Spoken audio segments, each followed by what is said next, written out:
Is Batman a fascist? That's the question this miniseries wishes to answer. As I explained in the first part, which discussed the Killing Joke, this question is complicated by the fact that Batman is less a singular character and more 100 different characters written by 100 different writers. Every version of Batman is subtly different. But if you were to ask people what the definitive version was, what version of Batman that all others should try to match the writing quality of, the most common answer, I feel, would be the version that appeared in Batman the Animated Series. Batman the Animated Series was a cartoon adaptation that ran from 1992 to 1999, featuring the late Kevin Conroy as the titular hero. Episodes 66 through 85 were aired under the name The Adventures of Batman and Robin, but were very clearly the same show. The last 24 episodes featured an art style overhaul and aired as The New Batman Adventures, but featured the same cast, creative team, and continuity, so I'm lumping that show in with the original. I'm going to be referring to this Batman as the animated series incarnation rather than the Paul Dini version or the Bruce Timm version, because while those men did create the show and write a lot of its key episodes, Batman the Animated Series was very much a team effort. The lone creative shaping a character can happen in a comic run, but it can't really happen in a TV show with more than 100 episodes. Many of my favorite episodes were created by people other than Tim and Dini. On Leather Wings was written by Mitch Bryan and directed by Kevin Altieri. Beware the Grey Ghost was written by Dennis O'Flaherty, Tom Ruger, and Garen Wolfe, and directed by Boyd Kirkland. Appointment in Crime Alley was written by Gary Conway and directed by Kirkland. And of course, many episodes were adapted from or inspired by comic issues. This version was a team effort brought to life by a group of excellent animators and the amazing performances of Conroy and the rest of the show's cast. Batman the Animated Series had several spin-offs or sister series which comprise a continuity popularly referred to as the DCAU. I am not going to be watching the rest of the DCAU because this is a video about Batman. I'm not watching Justice League Unlimited, or Batman Beyond, even though they feature Bruce Wayne as a character, because he isn't the sole lead in those shows, and also because this video is already longer than 2 hours! I highly recommend watching the first part of this miniseries, where it covers some obvious questions people might have about this project. That video also lays out the definition of fascism I'm going to be using. There are few television openings as iconic as that for Batman the Animated Series. It begins with Zeppelin floodlights shining down on Gotham as they fly through red skies. Wait, Zeppelins? Video over! This Batman is a fascist because the city is filled with a type of aircraft heavily associated with Nazi Germany. The camera pans down to show two men blowing up the front of a bank before running away. The implication is that they've robbed it, but also we didn't see them enter it. Maybe they're just bystanders. Maybe the bank just did that. Did you think of that, Batman? The men run from the police and climb to the top of a building like super fast. A shadowy figure, Batman, is waiting for them. They draw their pistols, but he knocks them out of their hands. Batman beats them up. The cops arrive and find the criminals tied up. As that iconic Danny Elfman score crescendos, the camera pans up, showing Batman standing on a rooftop, illuminated by a lightning strike. Snark aside, this is an excellent intro that firmly establishes Batman as a character. He's menacing, cloaked in shadows as he descends onto the rooftop and defeats both men with ease. And of course, it is established immediately that he is a crime fighter. Like a cop, but more competent. The first episode of Batman the Animated Series produced was on Leather Wings. I'm going by production order because the airing order was stupid, by the way. The first episode to air was The Cat and the Claw Part 1, then On Leather Wings, then 5 other episodes, then The Cat and the Claw Part 2. I mean, it doesn't matter because this video is mostly segmented by character, but still, airing order was dumb. In this episode, a massive bat-like creature has been stealing chemicals across Gotham. Naturally, the police blame this on Batman, declaring war on the vigilante, according to a newspaper quote. Detective Harvey Bullock, a cop who hates Batman, asks the mayor for a militarized strike force to take Batman down. The police commissioner, Jim Gordon, is hesitant because he doesn't think Batman is evil, but the mayor overrules him. Batman shows up to the crime scene, knocking out a police officer with a smoke bomb in the process. Bullock's goons show up and throw a tear gas grenade at Batman to try and flush him out, which accidentally sets the chemicals on fire and blows up the building. Batman makes sure to save an unlucky policeman from being blown up by his comrades as he flees. The next day, Batman goes to the zoo out of costume, using the fact that he donated millions to the zoo as an excuse to talk to an expert on bats. As Bruce Wayne, Batman pretends to be a nice but deeply stupid socialite. It's eventually revealed that Man-Bat is Kirk Langstrom, a scientist who experimented on himself to try and become a more evolved life form, because when I think of animals that are the pinnacle of evolution, I think of bats, I guess? Langstrom's mind has been warped by the serum, and he is no longer in control of his faculties. Batman is attacked by Langstrom, something Bullock and Gordon witness. Batman defeats the Man-Bat, but doesn't hand him over to the cops. He takes Langstrom back to the Batcave and cures him of his batification. That's a core idea of this version of Batman that is introduced very early on, that he can see the man behind the monster. This is a very good pilot episode. It quickly sets up the show's dark, noir-inspired world, introduces Batman, Gordon, Bullock, Alfred, and even Harvey Dent, shows Batman both as a detective and as a crime fighter, and establishes a few ideas that will become running themes throughout this show. First off, Batman's relationship with the police. In this episode, the police are incompetent and trigger-happy, almost killing one of their own out of negligence. Bullock is antagonistic and stupid. But, still, Jim Gordon is portrayed as a reasonable authority figure who accepts Batman's help, knowing that the vigilante is a good man and that the GCPD cannot solve the crime without him. It also establishes Batman's wealth. Bruce Wayne is ludicrously wealthy and uses that wealth to fund nonprofits and presumably his crime-fighting career. The fact that Batman lives off inherited billions isn't really portrayed as a bad thing because he uses the money for good causes and could not be Batman without it. Finally, the episode establishes how this Batman deals with criminals. This version of Batman, more than any other we're going to discuss in this project, believes in rehabilitation. He sees Langstrom as a person and, instead of sending him to jail, gives him the help he needs to become an ordinary person again. And what's nice is that this sticks. Langstrom never becomes Man-Bat again. In the episode Tiger Tiger, he helps Batman study a serum used to make animal-human hybrids. In the episode Panic in the Sky, Langstrom appears to have begun turning into Man-Bat again. Batman is initially furious and threatens him, but becomes kind again when he realizes Langstrom isn't the new Man-Bat. The new Man-Bat is his wife, who is also cured at the end of the episode. Man-Bat stays on the straight and narrow, never deviating. And if you're going to have a semi-serial show where the main character is a big fan of rehabilitating criminals, it's really important to show that it works sometimes. The Batman isn't some fool who would be better off putting a bullet in the brains of his rogues gallery. Of course, not every villain is capable of rehabilitation. The second episode, Christmas with the Joker, introduces the worst of Batman's arch-nemeses, the Joker. In this episode, Joker escapes from Arkham Asylum using a Christmas tree rocket, and I'm not even going to try to question how that works. The Joker kidnaps Gordon, Bullock, and reporter Summer Gleason, blows up a bridge, almost killing everyone aboard a train, and hits Batman in the face with a pie before being apprehended. The Joker is the show's most reoccurring villain, with later kooky crimes including filling the city with laughing gas so he can commit a series of burglaries, blowing up a party at the mayor's house, trying to kill the mayor's son, tormenting a man who yelled at him for driving like an asshole, trying to blow up all the cops at Gordon's banquet, poisoning fish to make them look like him, trying to copyright fish, poisoning a copyright clerk for not letting him copyright fish, trying to feed Bullock to sharks, attempting to blow up a casino, torturing Batman, holding a studio audience hostage, trying to turn Catwoman into pet food, trying to kill Sid the Squid, abusing Harley, trying to kill Poison Ivy, abusing Harley, killing Valestra, driving Arthur Reeves insane, trying to kill Phantasm, kidnapping the new DA to make her act as Batman's lawyer, attempting to nuke Gotham, brainwashing comedians into becoming supervillains, trying to blow up a crowd on New Year's, robbing a software convention, abusing Harley, trying to steal a boat full of armored cars, pretending to be a dentist to torture Gordon, using a radar dish to make planes crash, abusing Harley, chucking a grenade at Gordon, abusing Harley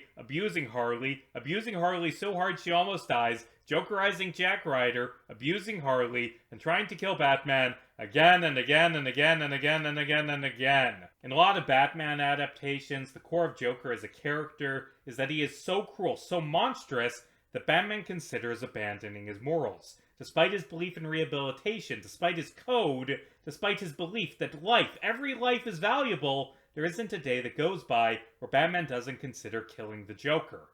Batman the Animated Series doesn't really touch on that. Joker is far too comedic and wacky for Batman to seriously consider killing him.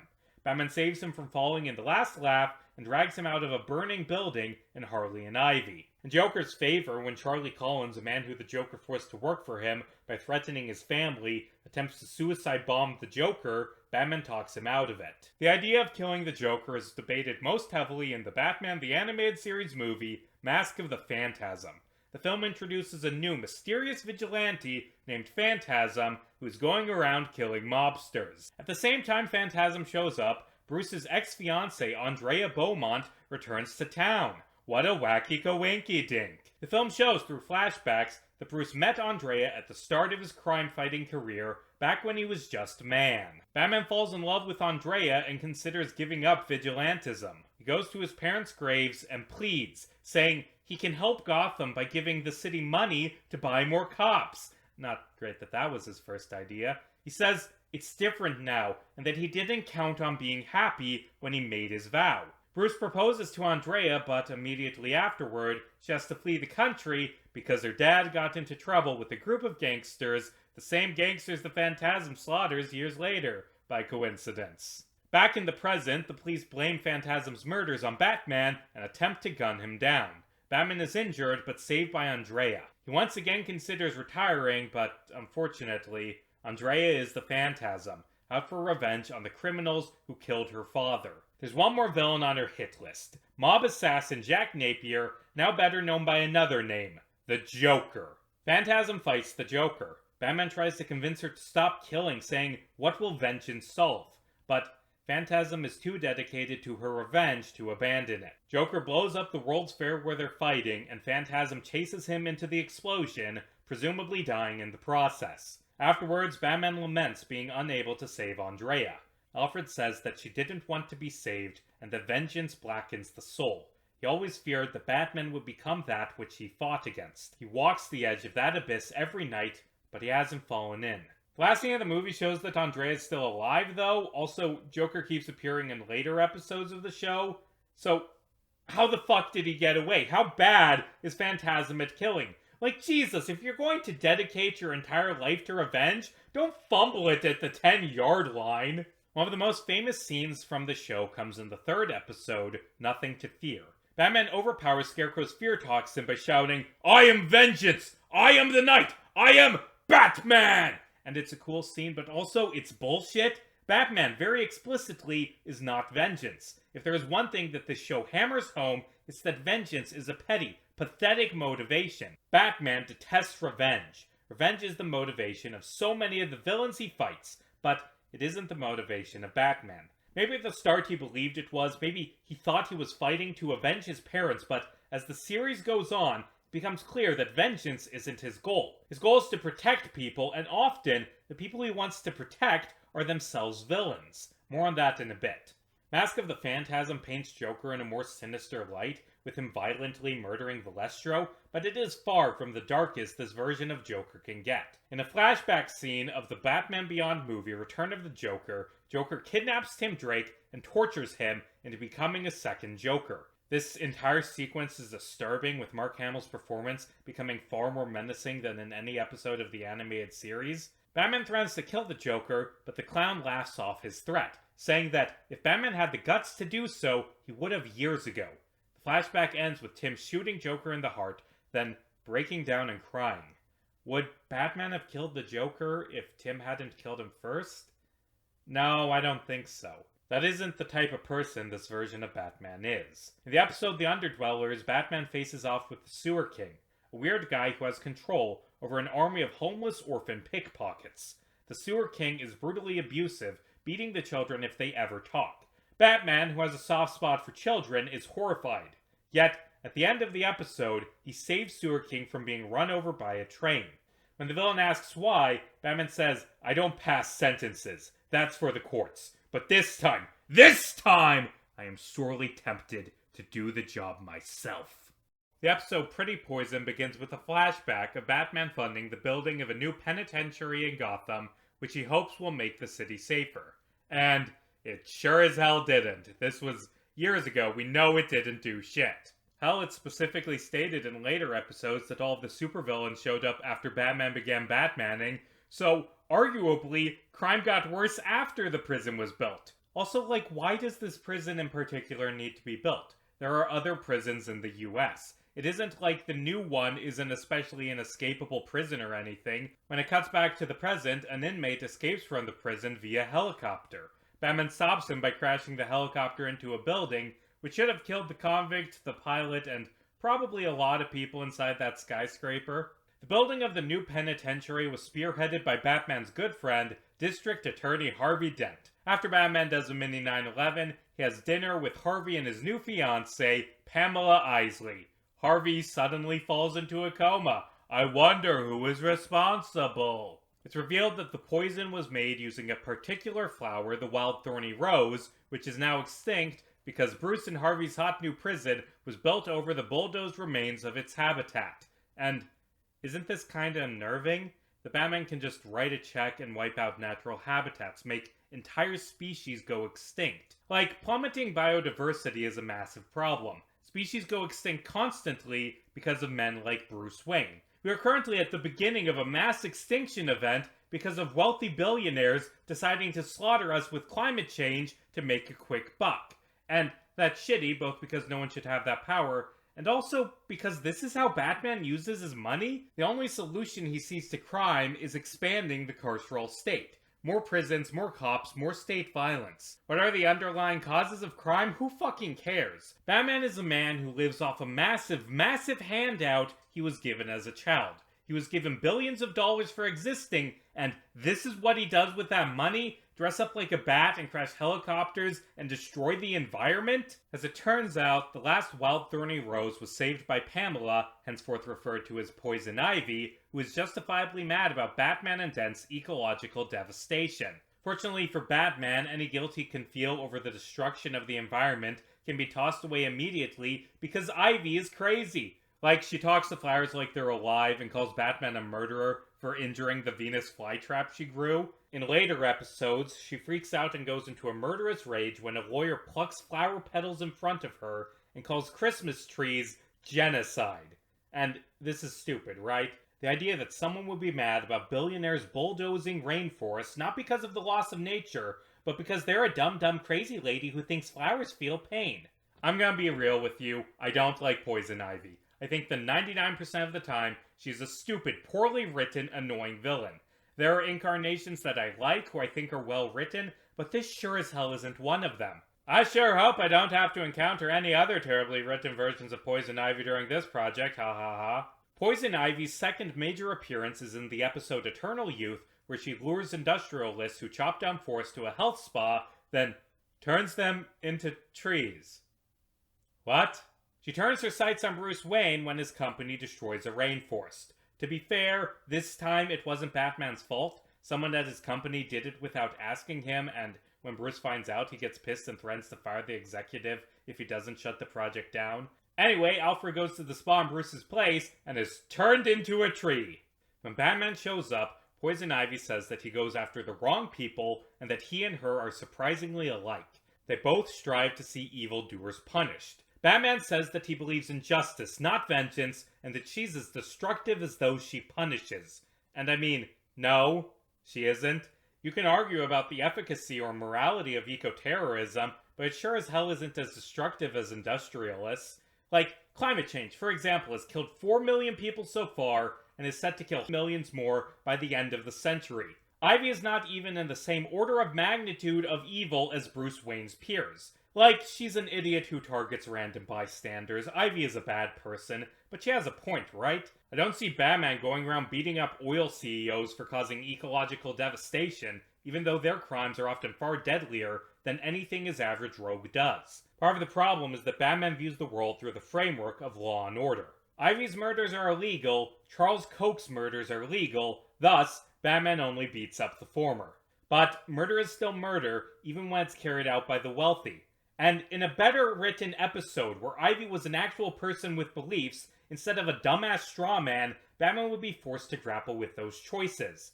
But that isn't the type of show this series is, unfortunately. In the episode Almost Got Him, Poison Ivy puts poison gas in pumpkins for some reason. Also, she doesn't wear pants in this scene. In the episode Home and Garden, Ivy is rehabilitated and released. She gets married and becomes a good stepmother to her new husband's children. Batman confronts her after a series of mysterious poisonings, but Ivy insists she's good now. She explains that she's infertile because she's a grass poison type, but that her stepkids love her, and that, for the first time in her life, she's happy. Ivy says that there's a time in every woman's life when they want children. Okay, that's total bullshit and should have set off Batman's alarm bells. In other episodes, Ivy is a straw feminist. She would not say that. After a plant monster kidnaps Robin, Batman spies on Ivy. He wants to believe she's reformed, but can't. And he's right. Ivy has been sending her plant monsters to commit crimes to fund her research. Also, her stepchildren are plant monsters she grew. She says that she did want a family, just on her terms. By the way, her treatment of her husband, who she brainwashed into pretending to marry her, is kinda rapey, meaning Ivy is bad at being a feminist. At the end of the episode, Batman defeats Ivy, except Ivy is actually a plant monster, and the real Ivy is on a plane. Batman says he believes Ivy's claim to have been happy for the first time in her life. This is seemingly confirmed at the end of the episode, when the real Ivy cries while looking at a photo of her fake family. Honestly, the implication that what a female villain really needed to be happy was to be married with children kinda rubs me the wrong way. Wait, maybe Ivy isn't crying over her fake husband. Look, it's a picture of Harley! She's crying because she might not see her girlfriend again. There, I fixed it. And look, they get reunited in a later episode. This is a happy ending now. In the episode Chemistry, Bruce attends the wedding for his rich friend Veronica Vreeland. At the wedding, he meets Susan McGuire, a friend of the groom's who looks like Poison Ivy. But then again, so do 90% of the female characters appearing in the show. Batman falls in love immediately and gets married a few weeks later. He's so enamored with this woman who he has had 30 seconds of screen time with that he quits being Batman for her. Meanwhile, Veronica's husband turns into a plant monster and attacks her. Batman saves Veronica, then goes on his honeymoon cruise, which is filled with a bunch of other recently married rich industrialists. Batman notices that all of the new spouses have green eyes. It's because they're plant people made by Ivy. Ivy plans to kill all of the rich people so their plant spouses can take over their companies so she can stop them from destroying the environment. On one hand, this is the most cartoonishly overcomplicated scheme possible, but on the other hand, if it had worked, it would have worked, unlike her plans of turning Bruce Wayne's butler into a tree or poisoning jack-o'-lanterns, which were very, very stupid and wouldn't have accomplished anything. At the end of the episode, Ivy is defeated, and Batman's wife Susan is dragged down with the ship and drowns. Wait, was she sentient? Because Robin and Batgirl killed a lot of plant people in this episode, like an entire wedding cruise's worth. Hope they weren't really alive, because otherwise this would be a really fucked up thing that they did. The two-parter, The Cat and the Claw, introduces Selina Kyle, a socialite animal rights activist who is also a cat burglar named Catwoman. Batman stumbles upon one of Catwoman's robberies and has a playful relationship as he chases her, never growing violent, saving her cat from a car, and not really minding when she gets away. The Bat and the Cat meet in their civilian lives when Bruce offers himself up as a bachelor for an animal charity, and Selina donates $10,000 to buy him. Their date is interrupted when Selina finds out that the land she was planning to turn into a mountain lion preserve has been purchased by a massive corporation. Batman knows the company's shady chairman and arranges a meeting. The chairman explains they're planning to build a resort, except in reality, he bought it because there's an abandoned military base there that the terrorist group he works for wants to use as their headquarters.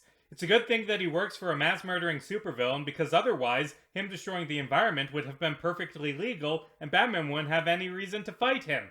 The terrorist group steals a plague bioweapon the US military is transporting, and pause, why does the US military have a plague bioweapon? They should not have that. The terrorist leader, Red Claw, says the bioweapon is capable of killing everyone in a 10-mile radius. Later, Gordon says they need to evacuate 10 million people from Gotham. Like, this is a really serious weapon. Hey Batman, I think there might be bigger crimes for you to worry about than the Penguin stealing Fabergé eggs. Like, I think you should drive the Batmobile down to the Pentagon and start beating people up until they stop making handheld bioweapons that can be used to kill millions. Like, Jesus, the US military is just casually plotting genocide in this episode, and it's a footnote! Fuck arresting Catwoman, there is a much worse crime going on, Bruce! I keep harping on the fact that Batman is limited in his ability to do good by the fact that he cares about the law, which is decided by the famously morally dubious American government, and, that really extends to the military a lot.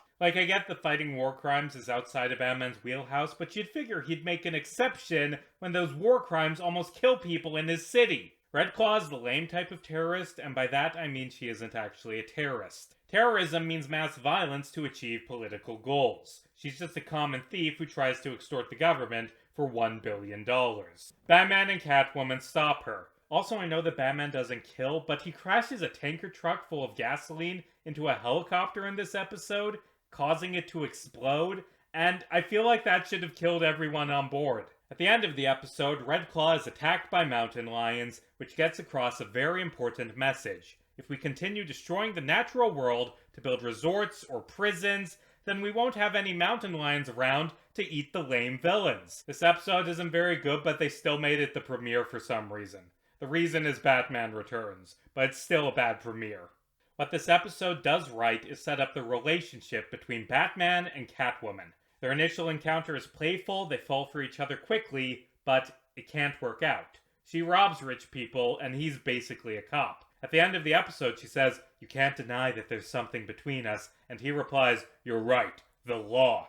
The episode concludes with Batman arresting Catwoman, saying that he cares for her more than she will ever know. Catwoman next appears in the episode Cat Scratch Fever, where she is paroled because she saved millions of people in her last appearance. The judge warns that she will go back to jail if she ever returns to being Catwoman again. Batman is unsure how to feel about Selina's release because he worries she will return to crime. When Selina returns home, she discovers her cat Isis is missing and goes to look for her. Side note, Selina shouting, "I have to save Isis!" had really different connotations in the 90s. She stumbles upon some small-time crooks grabbing stray cats and beats them up. Batman saves her, but Selina is still arrested by recurring cop character Renee Montoya. Bruce pays her bail, and Selina once again dons her Catwoman costume so she can find out what's going on.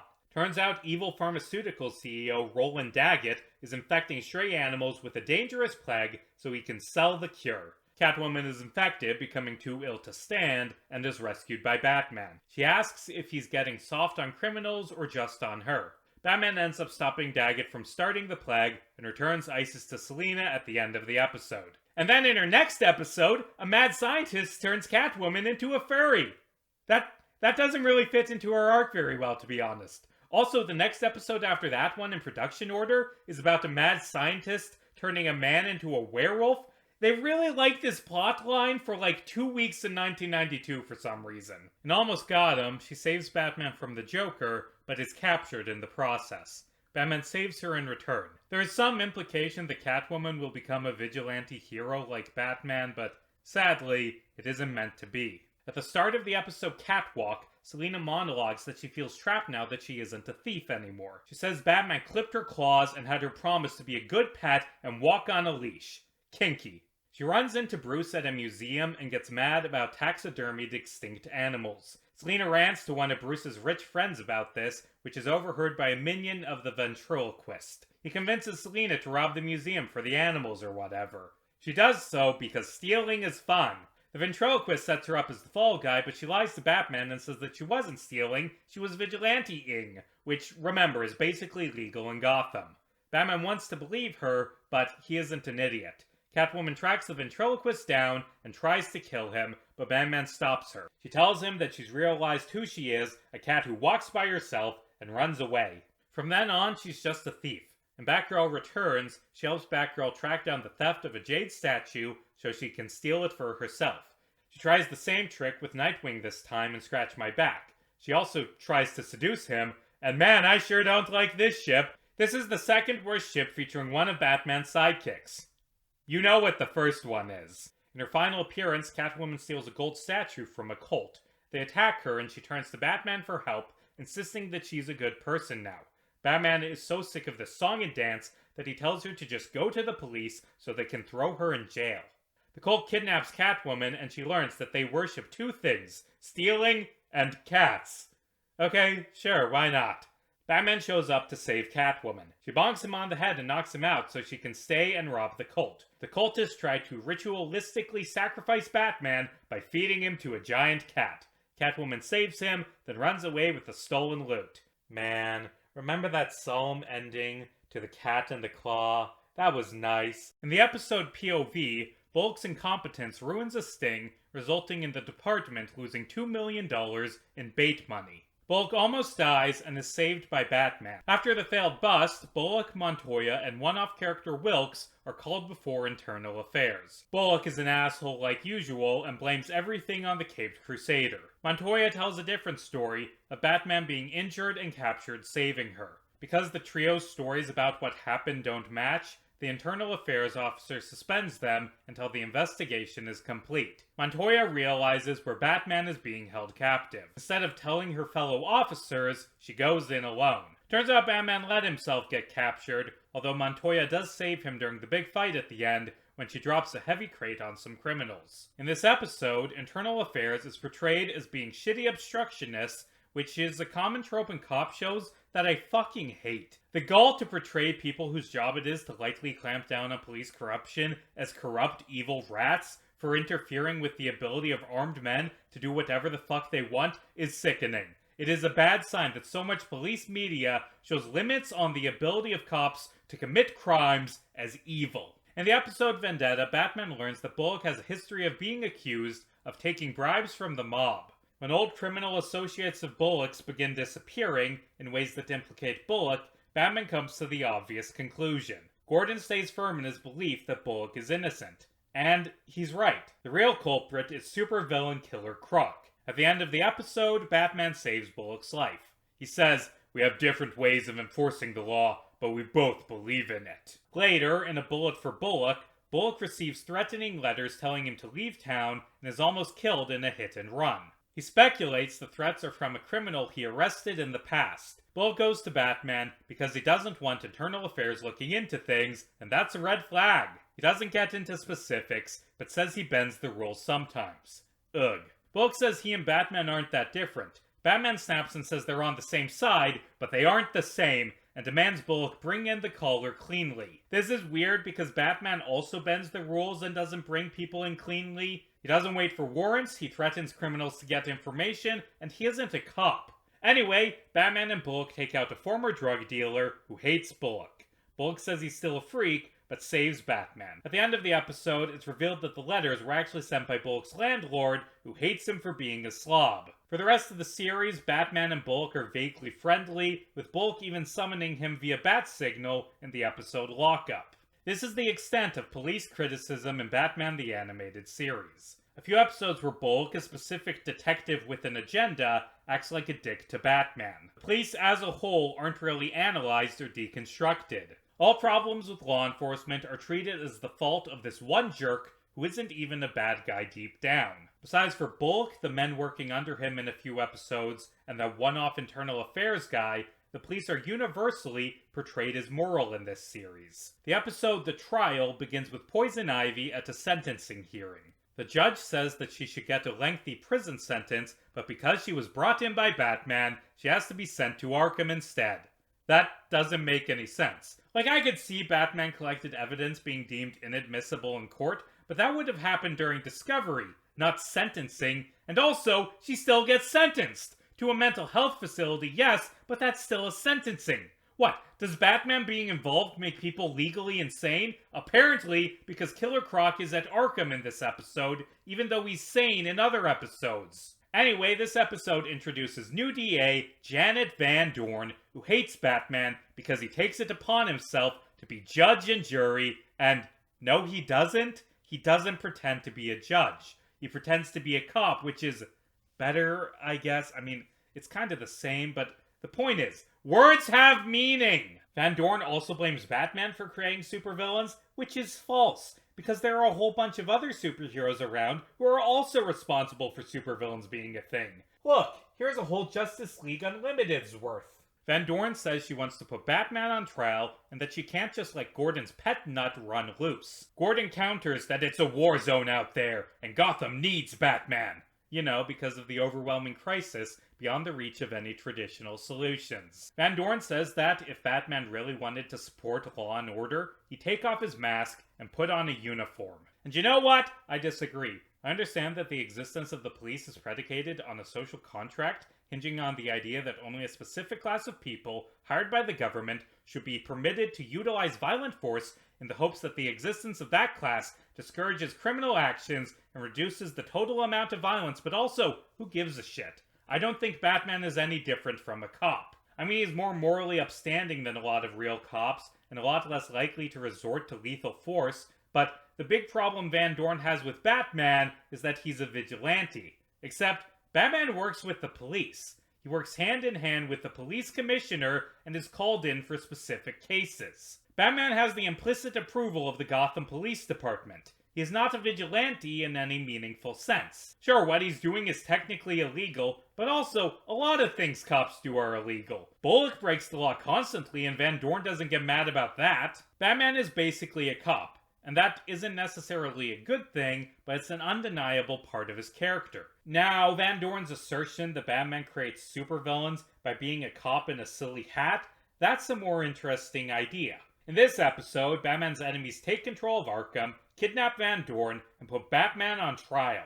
They attempt to prove that she's right, that Batman is responsible for their crimes, that he made them the way they are. As the trial goes on, it becomes more and more clear that they're full of shit. Most of the Arkham crew were already costume-clad supervillains before they met Batman. The only real exception is the Joker, who, as we see in a later episode, did become a costumed kook because of Batman. Except, he switched from being a sadistic mob hitman to being a murderer who dresses like a clown, so it's not like Batman made him evil. Van Dorn proves Batman's innocence. The supervillains decide to kill her and Batman anyway, because supervillain. Wait, why does Arkham have an electric chair? It's a mental health hospital! You shouldn't be doing executions there! Anyway, Batman escapes and defeats the bad guys. At the end of the episode, Van Dorn says she sees a need for Batman, but wants to work to create a city that doesn't need him. Batman says he wants the same thing. The episode Two-Face focuses on Batman's friend, Gotham District Attorney Harvey Dent. Dent is working hard on his re-election campaign, which Batman is funding, and trying to take down mob boss Rupert Thorne. Except, the stress is starting to get to him. In his dreams, he sees a shadowy man flipping a coin. After one of the mobsters splashes mud on him, Dent freaks out and starts beating him. Thorne notes that this will probably get him more votes, and yeah, I can buy that. At a fundraising party, Dent freaks out and beats up his assistant when he finds that the case against Thorne has been thrown out because he forgot to complete the warrant. And, for fuck's sake, Harvey, you are a district attorney! You should know what warrants are! Dent's girlfriend, who is named Grace instead of Glinda for some reason, recommends he gets some therapy. Also, wasn't he engaged to Poison Ivy a few episodes ago? This romance happened really fast. The therapist explains that Dent has a split personality and hypnotizes him to bring out Big Bad Harv. Big Bad Harv tries to murder her. When he snaps out of it, she tells him he should go to a psych ward, but he refuses because he has a campaign to run. Thorne finds out about Dent's mental illness and tries to blackmail him. You know, this episode doesn't really go very deep into it, but there's something to be said about the fact that a politician talking to a therapist is seen as more shameful than a politician assaulting an unarmed, handcuffed prisoner by the voting public of Gotham.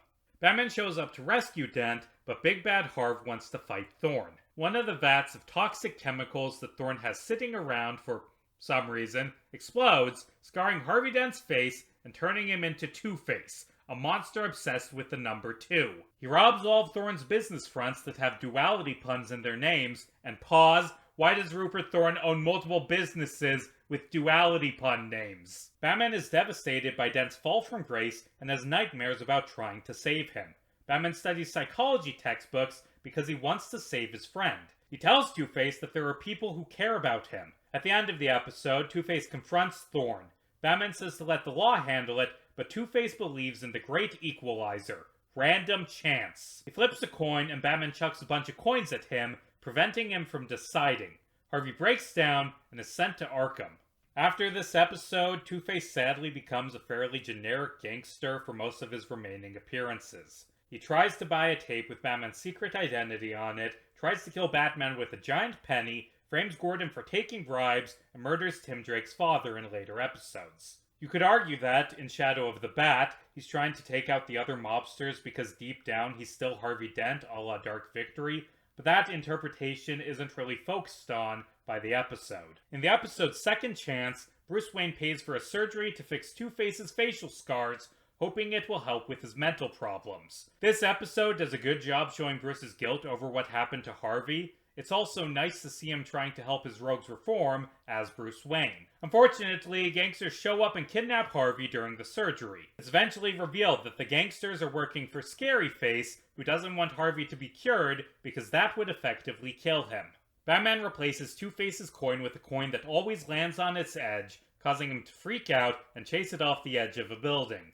Batman grabs his hand and begs Harvey to drop the coin so he can pull him up. Harvey lets go, but Two-Face punches him in the face and falls to his doom. Fortunately, Batman saves him as he's falling. So, elephant in the room, we need to discuss the fact that this show heavily demonizes the mentally ill.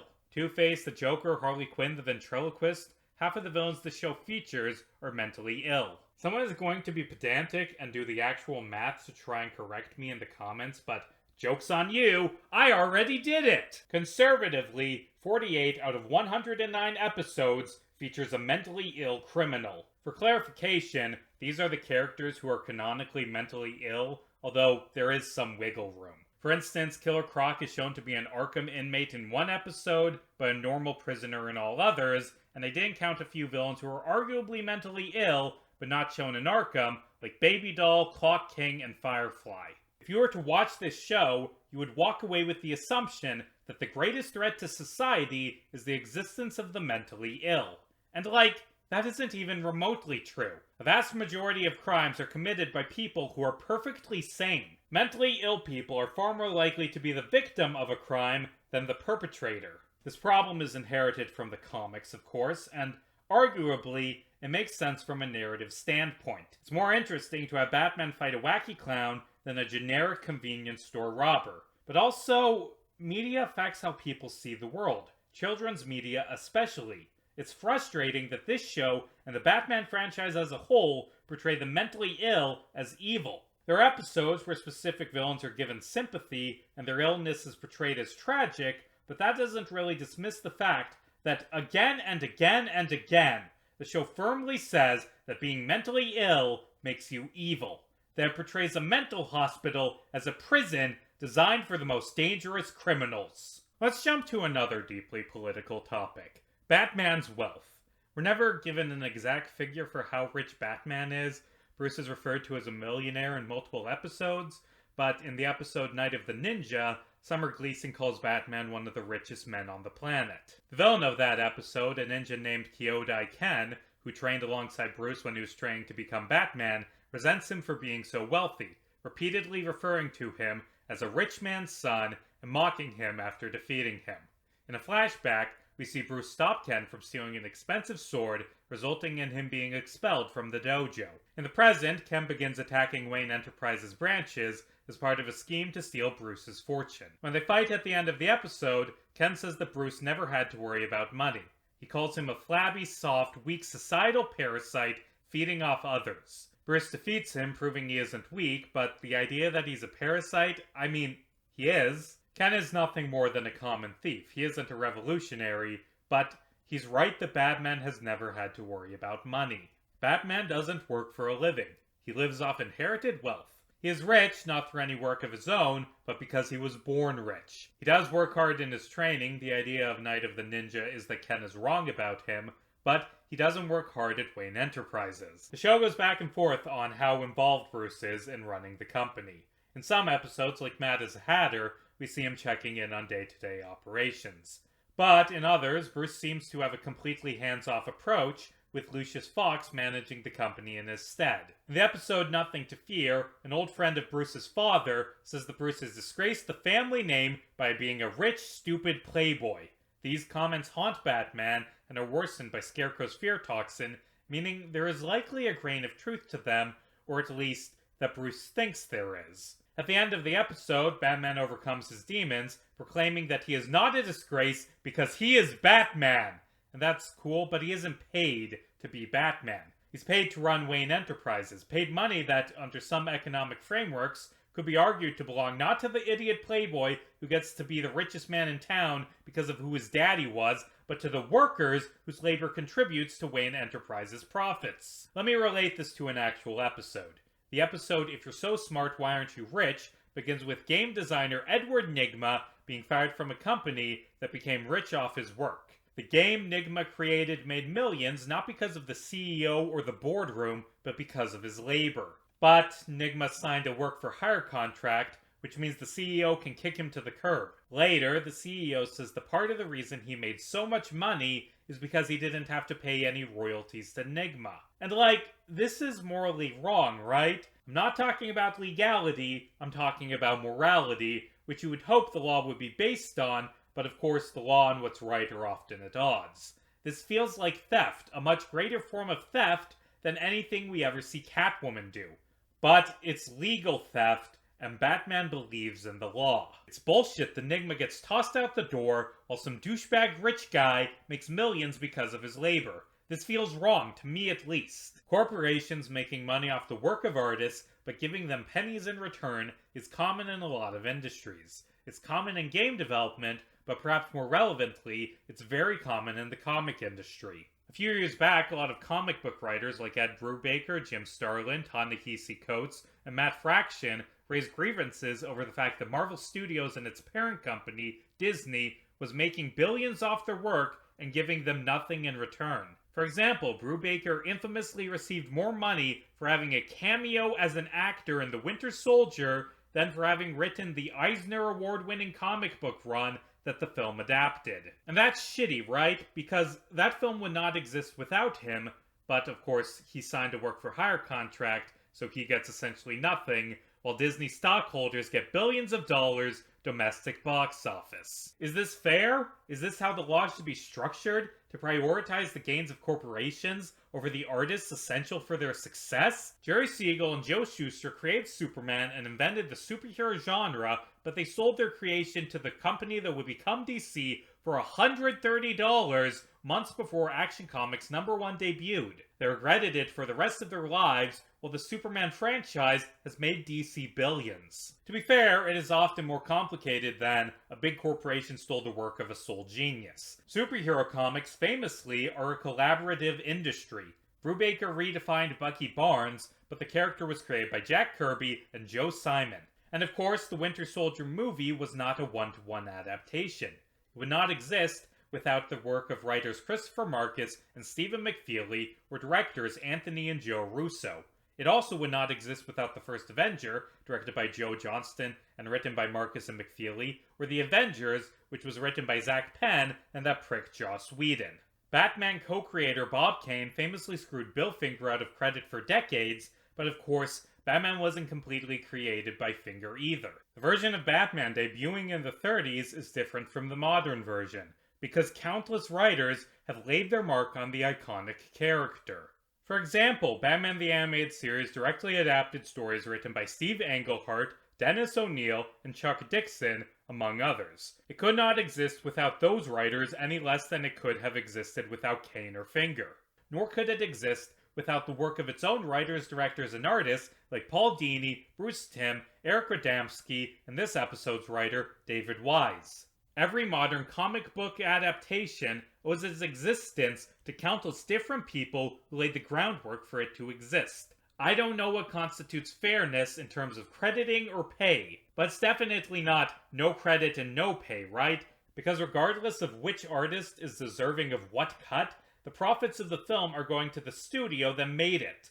But companies aren't artists. They don't get the money their labor creates. Disney gets the money. Fucking Warner Brothers gets the money, then they destroy completed films to exploit a tax loophole. Is this what's good for art? Is this what's good for society? And it isn't just the arts. This is how the entire US economy is structured.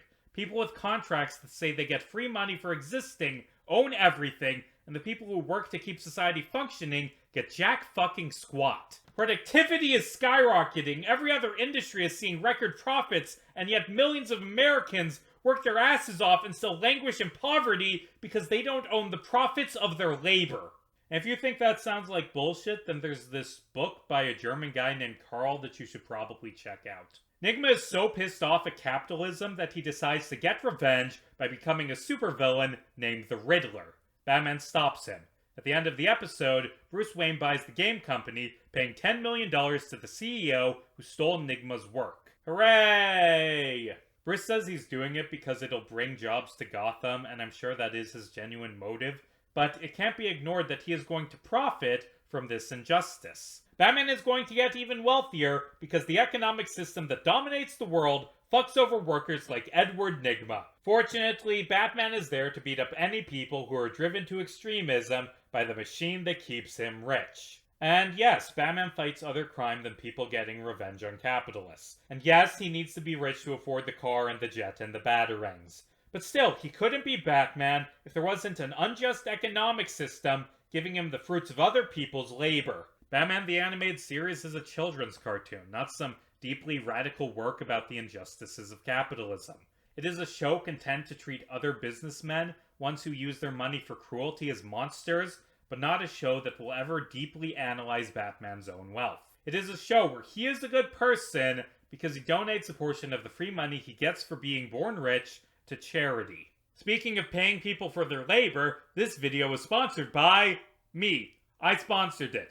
Much like the Riddler, I am a game developer, and I just released a video game that you should buy to support me. It's a story-rich RPG called Day of Apotheosis. The idea behind it is that this unstoppable, monstrous final boss holds a small village hostage and begins killing one villager per day. The player must do side quests to grow strong enough to fight the boss, but the longer you spend getting stronger, the more people die. It's available on itch.io, link in the description, and is pay what you want. Back to the video.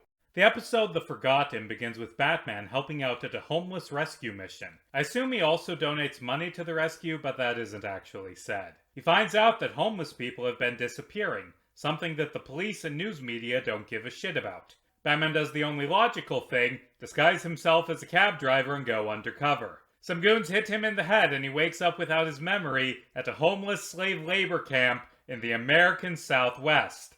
Okay, this episode is weird. Also, the bad guy is fat and ugly, and the episode is sure to hammer in the fact that he is fat, and ugly, and fat, and that is a character flaw. During this episode, Batman has a dream about a bunch of homeless people coming up to him and asking for money. He freaks out and starts crying. I presume because there are so many people and he can't help them all, but you are a billionaire. You can afford to at least partially alleviate Gotham's homelessness problem. You funded the building of a massive prison. What if, instead of doing that, you spent the millions it took to build a prison on housing for the impoverished? Just a suggestion. Will probably lower the crime rate more than the new prison, too. Batman ultimately gets his memory back and saves everyone. He also offers jobs to a homeless man and a shelter worker who he befriended. It's good that this episode deals with homelessness and shows that Batman cares even though the police are apathetic, but the premise is so weird and disconnected from reality that I can't take it seriously. I mean, you could maybe jump from the fact that homelessness is often criminalized to the fact that prisoners are often forced to do slave labor, but that doesn't really track because Batman built a prison. A villain who throws up a lot of red flags is Roland Daggett, a corrupt CEO who appears throughout the series. In the episode Appointment in Crime Alley, Daggett attempts to bulldoze a low-income neighborhood in Gotham so he can build a shopping mall. It's explained via a news broadcast that this neighborhood, Park Row, used to be glamorous, but over time it transformed into a crime-ridden slum, now called Crime Alley. Of course, even if the area is run down, Daggett's attempt to force people out still sucks. As one resident tells Batman, there's nowhere else for them to go. The problem gentrification has on the neighborhood is so bad that one man, after being fired and evicted by Daggett, takes one of his clerks hostage, forcing Batman to intervene. When Daggett doesn't get his zoning permits, he decides to just blow the neighborhood up. Batman's friend, Crime Alley resident Leslie Tompkins, is taken hostage when she stumbles upon this plan. Batman saves her, but the bomb still goes off, destroying multiple condemned buildings. At the end of the episode, Daggett gives a speech about how much he hates the neighborhood. He asks the people of Gotham if they are for progress or against it, for the future or for the past, for the weak or for the strong. He says they cannot allow the underclass to hinder them from building a better tomorrow. When he shows up at the bombed ruins, he says they have to expect violence in Crime Alley. These people don't value human life like we do. But of course, that's ridiculous. He's a rich, amoral piece of shit who just tried to murder a kindly old lady who lived in Crime Alley. The poverty-stricken people of Crime Alley we see in this episode are all far better people than Daggett or his goons. The things Daggett says are common refrains about poor urban populations. It's true that there are higher crime rates among poorer communities, but instead of seeing that as an inevitable outcome of people being cut off from social mobility, a lot of people see it as being an intrinsic part of the poor. They are criminals for the same reason they are poor, because they are inferior, because any and all violence is justifiable because they are lesser. They are weak and we are strong. And of course, in real life, there is usually a racist undercurrent to these beliefs. Instead of acknowledging that systemic oppression of minorities leads to poverty, which leads to crime, assholes work backward and argue that the crime their bigotry causes retroactively justifies the systemic oppression that they love. In this episode, Batman is shown in opposition to Daggett's beliefs. He worships strength, but Batman protects the weak. He fights for those abandoned by society. And what makes this episode one of Batman the Animated Series' best is, Crime Alley is where his parents were murdered. They died in the slum that Daggett wants to destroy. Batman goes there that night because this is the place where the worst day of his life occurred. Batman could be a reactionary, could hate the slums and the people who live there because of his trauma, but he doesn't. Because Crime Alley is the home of Leslie, and she comforted him on the worst day of his life. This is a version of Batman who sees the best in people, who knows that good people still live in Crime Alley. Daggett faces no consequences for his actions at the end of the episode. The bombings can't be tied back to him. Leslie says that he won't escape the law forever, and this does remind me of what I keep harping on. If Daggett had obtained a building permit, evicted poor people onto the street, destroyed Crime Alley through legal means to build a shopping mall, then Batman wouldn't have a reason to fight him. Batman fights crime, but what constitutes crime is determined by a government that is designed to protect men like Daggett. Making people homeless is only illegal if you do it using secret bombs. That is the ultimate flaw of Batman as a character in this series. He is not able to fight against systemic issues. He can't solve poverty by dressing in a bat costume and punching clowns. He donates money, he donates a ton of it over the course of the series, but nothing ever seems to get better. Either Batman isn't donating enough, or even as the richest man on the planet, these problems can only be solved through systemic change. Batman fights for the impoverished when they are attacked by supervillains, but he is unable to fight for them when they can't pay their rent or afford to go to a doctor. Batman never takes down Daggett, by the way. After escaping justice in Feet of Clay, Appointment in Crime Alley, and Cat Scratch Fever, he is finally arrested for stealing a statue in Batgirl Returns after he makes the mistake of pissing off Catwoman by trying to frame her. It's kinda ironic that this horrid villain Batman was unable to defeat due to his belief in the law is defeated by a woman who he locked up out of a dedication to the law. I mean, Catwoman has purely selfish motivations, but still, Batman couldn't defeat Daggett. The episode Off Balance introduces Talia al Ghul, a mysterious woman who aids Batman in his fight against the supervillain Vertigo. At the end of the episode, after Vertigo is defeated, Talia turns on Batman and steals Vertigo's super weapon so she can give it to her father, Ra's al Ghul.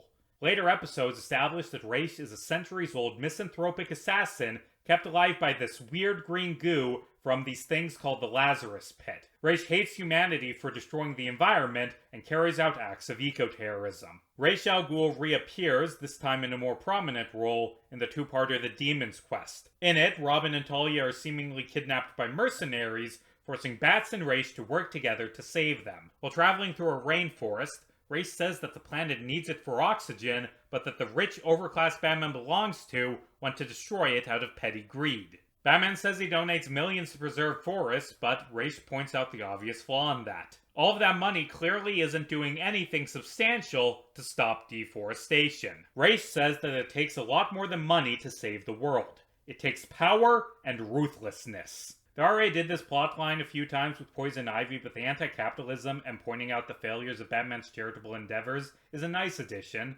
Unfortunately, Ra's al Ghul is the bad guy of the episode, so he's gonna go off the deep end and get genocidal real quick. It turns out Ra's was behind the kidnapping and that it was all a test to see if Batman was worthy to take over as Ra's heir and continue his eco-terrorism.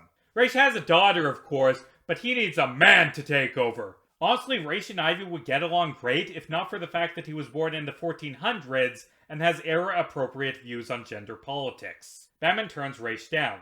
Ra's says that he was planning to gradually fix the world over time, but the Lazarus pits aren't working anymore, and now that he doesn't have a successor, the only solution left is to skip right to genocide.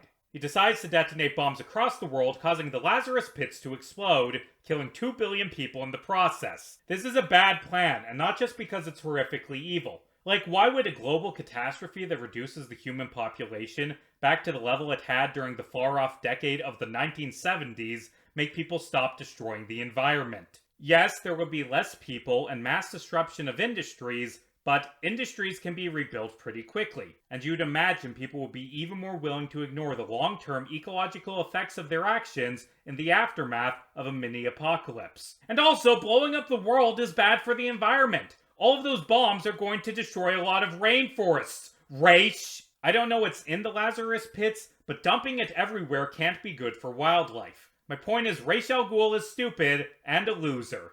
Literally, because at the end of the episode, Batman wins. After this episode, Ra's stops trying to commit genocide, which is good, but also boring. In Avatar, he tries to find an alternative to the Lazarus pits. He does the same in his crossover appearances in Batman Beyond and Superman the Animated Series. The episode Showdown is a flashback episode taking place during the Wild West. Ra's tries to stop westward expansion using an airship, except his problem with westward expansion is that it damages the untapped wilderness of the United States.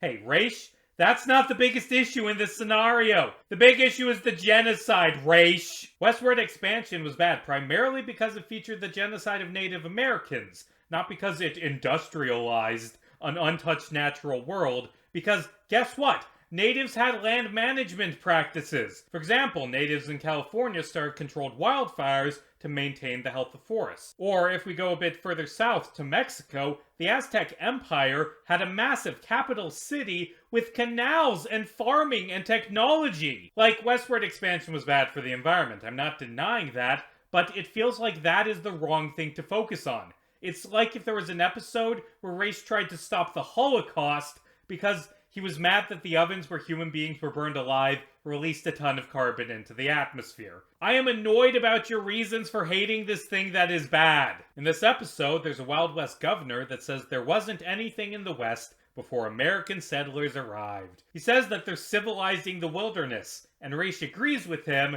he just thinks that's a bad thing. But there was already civilization in the Southwest, Ra's! God, Ra's is just the worst villain.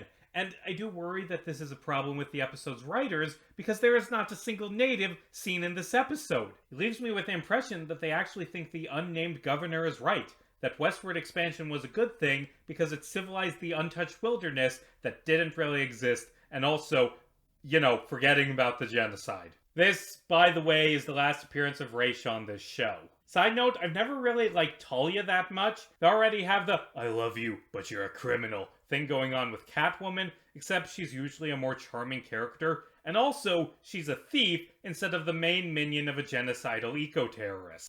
The episode Heart of Ice won the show a well-deserved Emmy. In it, Batman investigates a series of heists at the offices of Goth Corp by a mysterious villain named Mr. Freeze. The CEO of Goth Corp, Ferris Boyle, is beloved by the city.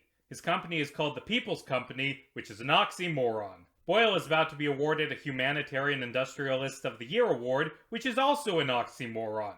Batman eventually learns that Mr. Freeze is actually named Mr. Freeze, or more accurately, he's named Dr. Victor Freeze. He's a scientist who used to work for Goth Corp, and I guess they took away his doctorate when he became a supervillain? Why didn't they do that for all of the other evil villains in this show, though? It's bullshit that Scarecrow gets to be called Dr. Crane, but Victor Freeze gets called Mr. And why? Just because he tried to kill a bunch of people? It's eventually revealed that years ago, Dr. Freeze was researching cryogenics to save his terminally ill wife, Nora. Boyle found out he was keeping her alive using his money and did the only rational thing, order security to pull the plug on Nora, which would kill her instantly. That's murder. During the scuffle, Freeze grabbed the gun to try and protect Nora. Boyle shoved him into chemicals which mutated him, making it impossible for Freeze to live outside of his cold suit. Freeze plans to kill everyone at the humanitarian awards ceremony to get his revenge on Boyle. Batman asks if he really wants to kill so many people. Freeze says, "Think of it, Batman, to never again walk upon a summer's day with a hot wind in your face and a warm hand to hold. Oh yes, I'd kill for that." Batman stops him and throws Freeze in prison, but does at least reveal Boyle's attempted murder to the public. Freeze reappears in the episode Deep Freeze, which begins with Walt Disney breaking him out of prison. Disney brings Freeze to Epcot so we can cryogenically freeze him and make him immortal, offering to cure Nora as a bargaining chip. Freeze makes him immortal, and Disney embarks on his main plan, committing genocide. Explains to the Disney adults gathered at Epcot that the world isn't nice anymore. It's filled with crime, hatred, and violence that could mean the end of civilization. He wants to build a modern city where good folks can live in peace, like a new Garden of Eden. And also, he wants to kill everyone outside Epcot using a freeze ray. So, slightly worse than what the real Disney wanted to do with Epcot. I'm pretty sure that this wasn't the intention of the animators, but hey, that crowd that he wants to repopulate the world with after the apocalypse is pretty fucking white, isn't it? Batman and Robin show up to stop Disney. Robin says that he's trying to create a world without free will, and Disney says that's a small price to pay for order. Damn, Disney really is evil in this show. To be clear, the morality chart in Batman the Animated Series in terms of attempted kill count goes Roland Daggett, Two-Face, the Joker, Red Claw, Ra's al Ghul, and then at the tippy top, Walt Disney! Disney is the most evil villain in the entire series. Batman tells Freeze that billions are going to perish, but he doesn't give a shit until Batman points out that Nora will hate him if he is responsible for committing mega genocide. Actually, I've been using the term genocide for this and Raish's plans, but I'm not sure if that's strictly accurate. Like, genocide is destroying a people, and Walt Disney wants to destroy a people, and also another people, and a third people, and also every other people. So, he is destroying a people, it's just less targeted. I mean, if he had said, "I want to kill all of the Jews," and then clarified, "but not them specifically, I want to kill all of the other ethnic groups too," I don't know if that would really make it better. Anyway, Freeze decides to do the right thing and frees Batman and Robin. He destroys Epcot, then stays behind as it sinks to the bottom of the ocean so he can save Nora. Also, we see that Walt Disney is frozen in a block of ice at the bottom of the ocean, unable to die because of his newfound immortality, and that's some fucked up Black Mirror shit. Also, yes, I know he is named Grant Walker, but he's clearly a parody of Disney. The direct-to-DVD movie Batman and Mr. Freeze Sub-Zero begins with a research sub crashing into Mr. Freeze's home in the Arctic, which cracks open Nora's tube. Mr. Freeze kills the sailors and kidnaps a doctor, who tells him that the only way to save Nora is with an organ transplant. Mr. Freeze decides to kidnap Batgirl because she has the same blood type as Nora and steal her organs. Batman and Robin show up to rescue her right as Batgirl escapes. Freeze's doctor buddy accidentally sets the oil refinery where she was being held captive on fire. Freeze is pinned under burning debris. Batman and his sidekicks stick him out of the rubble, then run into the burning oil refinery to save Nora and an orphan who Freeze adopted. After saving Nora, Batman runs back into the oil refinery to save Mr. Freeze. Unfortunately, Freeze falls into the ocean and is presumed dead. At the end of the movie, a TV news broadcast announces that Nora has been saved via organ transplants thanks to Bruce Wayne's funding. Wait, why didn't he do that years ago? If he did, Freeze wouldn't have helped Walt Disney plot genocide. Anyway, Mr. Freeze, who is still alive, sees the broadcast through a window, cries tears of joy, and walks off into the snow. And that's a pretty good ending to his character. In the episode Cold Comfort, Mr. Freeze starts doing random evil things because he wants to destroy the hope of the people of Gotham. He destroys a dinosaur skeleton, destroys a mural, and breaks into Wayne Manor so he can try to kill Tim and Alfred. So, why is he acting like such an ass? Because he's a decapitated head with spider legs. And he never went to see Nora after she was cured because he didn't want her to see his body deteriorate into being a decapitated head with spider legs, and then Nora got remarried. Now, he wants all of Gotham to feel his pain. So, he decides to destroy it with a cold fusion bomb. So scratch what I said earlier, the attempted kill count goes Daggett, Two-Face, the Joker, Mr. Freeze, Red Claw, Ra's al Ghul, and then Walt Disney. Red Claw tried to nuke Gotham in an episode that I didn't mention if you're curious. The point is, Walt Disney is still the most evil Batman villain. Yeah, this episode kinda sucks for a very simple reason. Mr. Freeze was a popular character, so he had to come back. Batman the Animated Series, more than any other superhero show I've ever seen, is interested in the idea of reform. There are constant episodes that make villains sympathetic or show that they have the capacity to be good. And that's great from a writing standpoint, but also they need villains to make reappearances as villains, for the sake of it being a show. So, villains who end episodes reformed often relapse. And it sucks that it happens to such a well-written villain, and it sucks that his relapse is so fucking dumb. So dumb that I am going to do something I swore I wouldn't do. Watch Batman Beyond. In that show's 5th episode, Batman's archenemy, Wayne Enterprises CEO Derek Powers, aka Blight, is searching for a cure for his degenerating body. One of his scientists, Dr. Lake, suggests cloning a new body. They decide for a test run to try and clone a new body for Mr. Freeze because he also has damaged DNA. His DNA damaged in a completely different way, but you know, it's damaged, and all damage is the same, I guess. Lake and Powers take Mr. Freeze's head out of storage. Wait, what?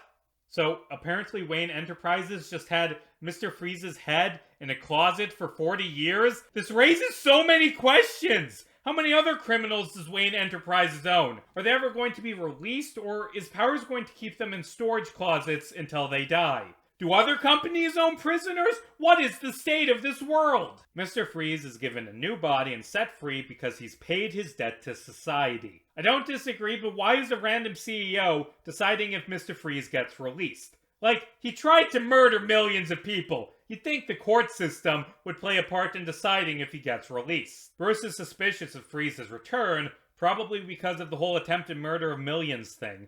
But Freeze is actually nice now. To make amends, he starts a charity in Nora's name. A man whose family was killed by Freeze decades ago tries to assassinate him, and Freeze apologizes. Unfortunately, the clone body starts degrading, so Powers and Lake decide to murder Freeze so they can do an autopsy, instead of, you know, waiting a week and doing it legally. Freeze kills Lake and decides to blow up the building, killing hundreds of people in the process to take out Powers. Powers transforms into his Blight form, they fight, Batman shows up, etc. Blight is about to kill Batman when Mr. Freeze saves him. Hey, do you think Terry is going to get cancer eventually because of all the times he fought Blight? Anyway, the building starts to collapse.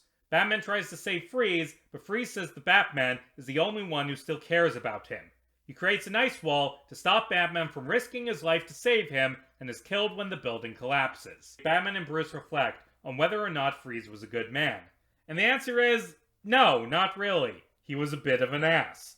But he was well written and tragic in a few episodes, and really that's all we can ask from a villain. The episode Feet of Clay introduces Matt Hagen, an actor scarred in an accident. Hagen begins working for Daggett in return for an addictive drug cream that allows him to reshape his face. When Hagen messes up a scheme, Daggett's men pour gallons of the chemical on his face, transforming Hagen into the shape-shifting monster Clayface. Clayface tries to kill Daggett, but Batman stops him by showing tapes of his old movies, which causes him to have a mental breakdown and begin falling apart. Batman begs Clayface to let him help find a cure, but it's too late. Clayface accidentally electrocutes himself and dies.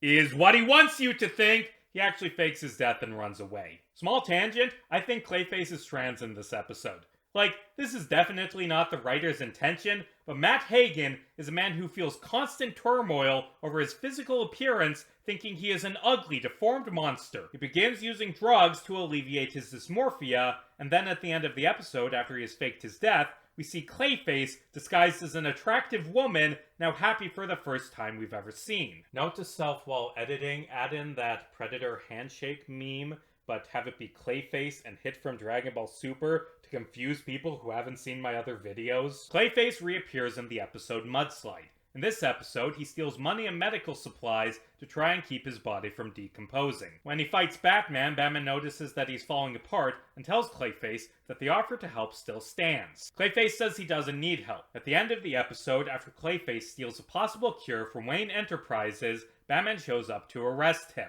Batman also turns off the machine that was curing Clayface, which is a bit of a dick move. Like, he was okay with giving that cure away for free, but Clayface stole it, so now Batman's going to take it back and leave Clayface to die, because stealing is wrong. Anyway, Clayface attacks Batman, and during the fight, slips off a cliff. Batman holds onto him, but Clayface melts in his hands and falls into the ocean, where he is once again presumed dead. Clayface is shown to still be alive in the episode Growing Pains. At the start of the episode, Robin saves a young girl from a gang of bikers who want to rape her, I guess? He finds out that she has amnesia and is on the run from her abusive father. Robin gives her the name Annie and helps her regain her memory. She discovers that she was created by Clayface from his body to be a scout for him. Clayface chases after them so he can reabsorb Annie. At the end of the episode, to save Robin, Annie attacks Clayface, allowing Clayface to reabsorb and effectively kill her. I don't really have any political hot take about this one other than to say, damn, wasn't that fucked up? Anyway, I'm Rod Sterling. Baby Doll, a villain introduced in the episode of the same name, is a former child star who has a medical condition that keeps her from aging. She fails as a serious actress, then kidnaps her former co-stars to recreate her sitcom. At the end of the episode, Batman chases Baby Doll into a house of mirrors. She sees a properly aged up version of herself and pause. That's not how funhouse mirrors work. Like, your face is completely different. That is not how funhouse mirrors work. Anyway, Baby Doll has a breakdown, and Batman comforts her. This is a touching scene which ties into the consistent characterization of this version of Batman as having empathy for his enemies. But also, it kinda had to end this way, because what was the alternative? Batman can't beat up Baby Doll. That would look terrible. Like, could you imagine that? Batman just fucking dropkicks this 5-year-old? Actually, I want to see that. And you know what sucks? I wrote that joke a few months ago, and then Kite Man Hell Yeah had to go and do the exact same joke. My big funny observation was made first by an actual piece of DC Comics media. Like, I feel like I should be owed financial compensation for this bullshit. Baby Doll reappears in the episode Love is a Crock. Even after getting out of prison, she feels ostracized from society over her appearance. While watching a trial on TV, she sees Killer Croc say he's a victim of prejudice and that no one understands how tough his life has been just because he's different. Baby Doll, believing her and Croc to be kindred spirits, breaks him out of prison. They begin dating and committing crimes together. So, like, this episode exists because someone in the writer's room tried to make the weirdest pairing possible, right? The thing is, this episode could work and be actually heartfelt, except Baby Doll spends most of it acting like a toddler. She speaks in her high-pitched fake voice around Croc and talks in the third person for some reason. Like, she is an adult woman who is capable of acting mature. We see her do so at the start of this episode. Does she think Croc is into her acting like a very small child? It's weird, okay? Baby Doll becomes clingy and obsessive. Croc does not reciprocate at all, seeing her as just a means to an end. Croc cheats on Baby, so she decides to nuke Gotham, killing her and Croc in the process. Bit of an escalation, not gonna lie. So you know how I said that Batman can't beat up a small child? Fortunately, Killer Croc is an asshole, which means he can. He dangles Baby Doll over a turbine, and Batman is forced to save her. After Croc is defeated at the end of the episode, Baby Doll clutches him and cries over the fact that they couldn't be together. Also, to bring back that list, the attempted kill count goes Daggett, Two-Face, Baby Doll, the Joker, Mr. Freeze, Red Claw, Ra's al Ghul, and then Walt Disney. Jesus, what is it with villains trying to blow up Gotham? It's a bit of an escalation from kidnapping your former castmates or trying to save your dying wife. And the fact that ostensibly sympathetic villains attempt to carry out what will be remembered as the single most deadly individual event in human history really hurts the whole sympathetic vibe. Like, you really can't do an episode where any of these characters are tragic figures after they tried to kill millions of people. A consistent problem that I have with this show is that a lot of villains start out as sympathetic and complex, but become more one-dimensional as the series goes on. Take Mad Hatter, for instance. In his first appearance, he's a Lewis Carroll-loving scientist who has feelings for his co-worker, who is conveniently named Alice. First, he mind controls some goons into jumping off a bridge when they try to mug Alice. Then, he mind controls Alice's jerk boyfriend into dumping her, and mind controls his boss into being nicer. Then, at the end of the episode, he tries brainwashing Alice into loving him, but lets her go when Batman points out that Alice is now just a soulless little doll. In his second appearance, the Mad Hatter traps Batman in a dream to stop him from interfering with his schemes, and in all of his subsequent appearances, he's just a common thief with an Alice in Wonderland gimmick. Like, Mad Hatter wasn't a good person in his first episode by any means, but there was at least depth to the character. But like Mr. Freeze and Ra's al Ghul before him, that depth disappeared over time. So far, I've talked about most of Batman's rogues gallery, but I've barely mentioned the most famous character to originate in this series, Harley Quinn. Harley Quinn first appears in the episode Joker's Favor as a minion and girlfriend of the titular clown. She was popular among fans and began accompanying the Joker in nearly every appearance of his, often being demeaned or mistreated by Mr. J. Harley's first starring role comes in the episode Harley and Ivy. This episode really hammers home how cruel the Joker is to Harley. He insults her constantly during a fight with Batman, then throws her out on the street. Harley teams up with Poison Ivy, leading to the beginning of a beautiful friendship. Yes, friendship. Harley and Ivy rob a men's club because men's clubs are sexist and... oh no. This episode's gonna be unbearable, isn't it? Later, Harley blows some catcallers up with a rocket launcher. When Batman fights the girls at the end of the episode, Ivy ties him up and says, "Here we have the typical male aggressor, fittingly imprisoned within the bonds of female domestic slavery. Admit it, darling, you didn't think two women were capable of bringing you down." Oh boy. First off, this characterization didn't appear in any of Ivy's earlier appearances. Second, Batman isn't really ever portrayed as sexist.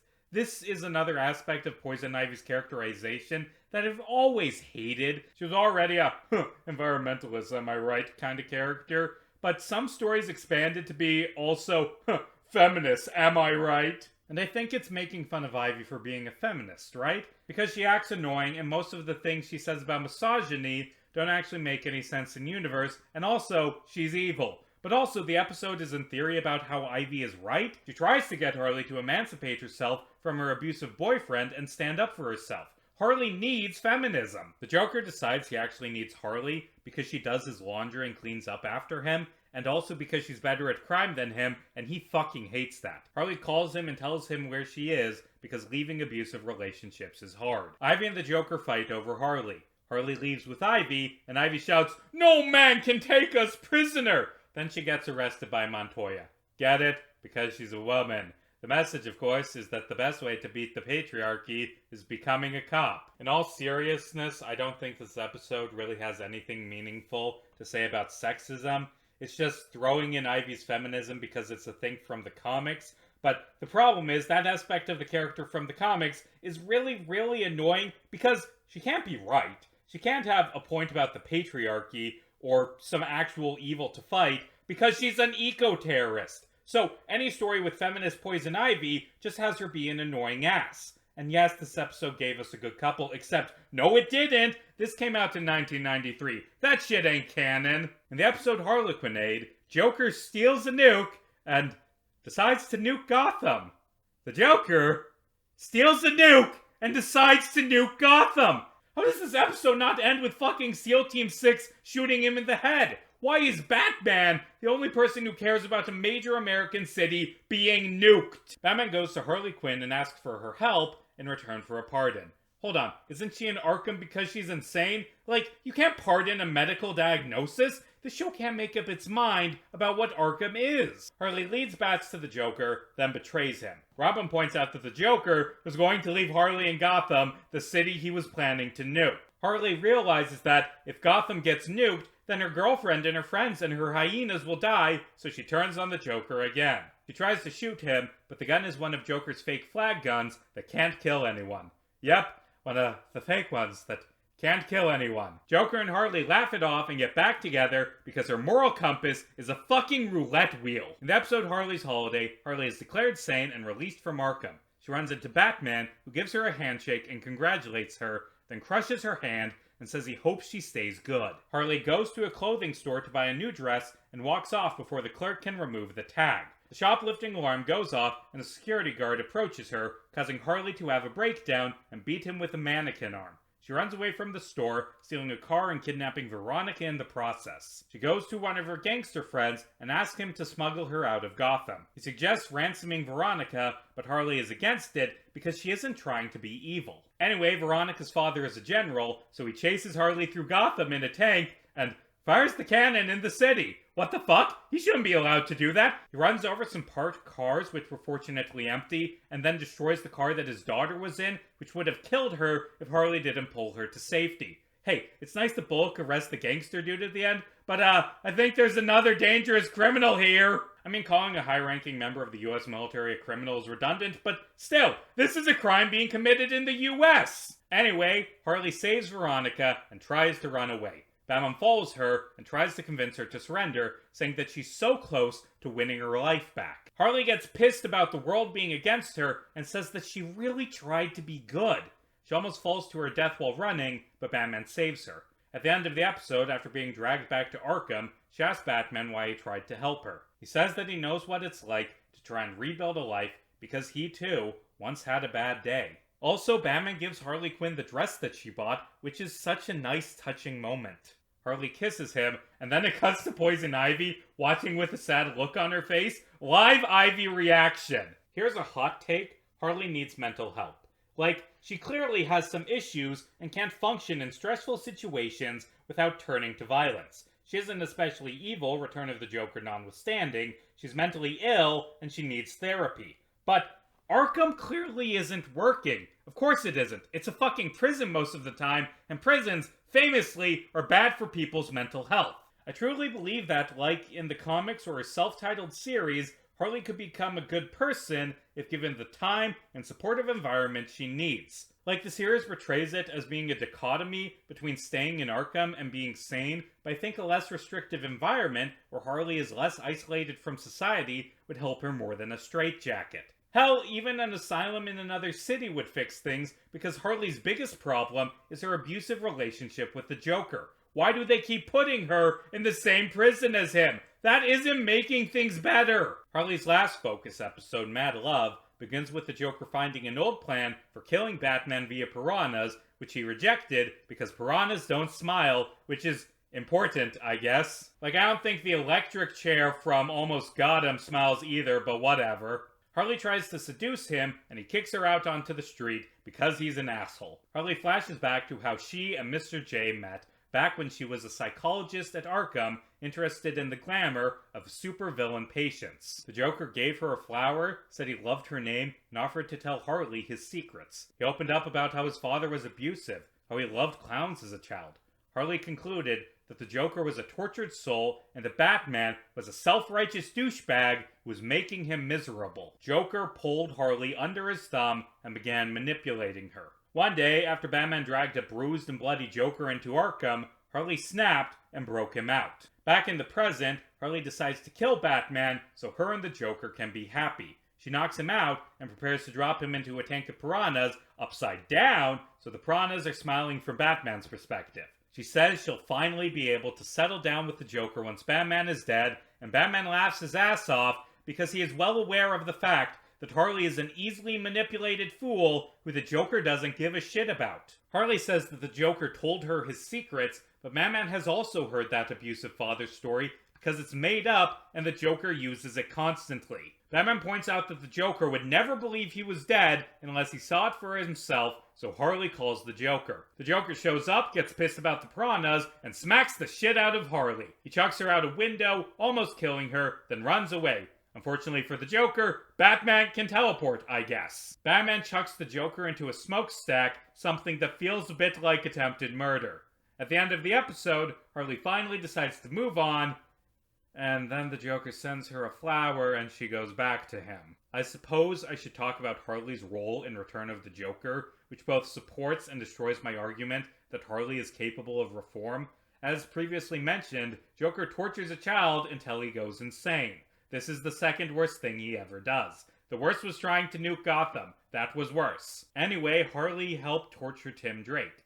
And that's fucked up. But also, after she falls into a pit and is presumed dead, followed shortly by the Joker getting shot to death, she stops being evil. At the end of the movie, she's a normal old lady, not a supervillain. In this continuity, Harley was capable of changing. All it took was taking her away from the Joker.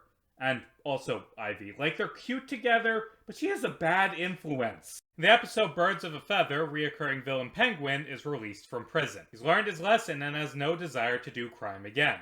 He actually ends up saving Veronica Vreeland from some goons. Batman shows up and attacks Penguin thinking he's evil again, but Veronica explains that Penguin is a good guy now, except the high society types he used to hang out with look down upon him and treat him like a joke. As a rich douchebag in this episode puts it, Penguin isn't their kind. Penguin is left completely isolated and alone to the point where he asks Batman to stay and talk with him. Veronica begins dating Penguin as part of a scheme to humiliate him in front of her rich friends. When Penguin finds out he's been dinner for smuched, he tries to kill her, which isn't good. Penguin is an asshole, but this episode does remind me of a real problem. People with criminal records often return to crime because, after being released, they are greeted with a society that still treats them like inmates. The United States, in addition to having the highest incarceration rate in the world, both in terms of number of prisoners and prisoners per capita, also has a very high recidivism rate. 2/3 of inmates are rearrested within 3 years, and 82% are rearrested within 10 years. In some cases, this is because people are habitual criminals, but that isn't the only reason people reoffend. If it was, you'd expect recidivism levels to be similar between countries. But in Norway, the nation with the lowest recidivism rate, only 20% of criminals reoffend. There is something that the US does different that makes American criminals 4 times as likely to commit crimes again. And I think a lot of this is due to the type of life that awaits former inmates when they are released. Employers rarely hire people with records. This, combined with the fact that landlords often refuse to rent to people with criminal records, means former criminals are 11 times as likely to be homeless. And if I was homeless and my choices were to either return to selling drugs or robbing people, or to starve to death on the street, I would commit crimes in a heartbeat.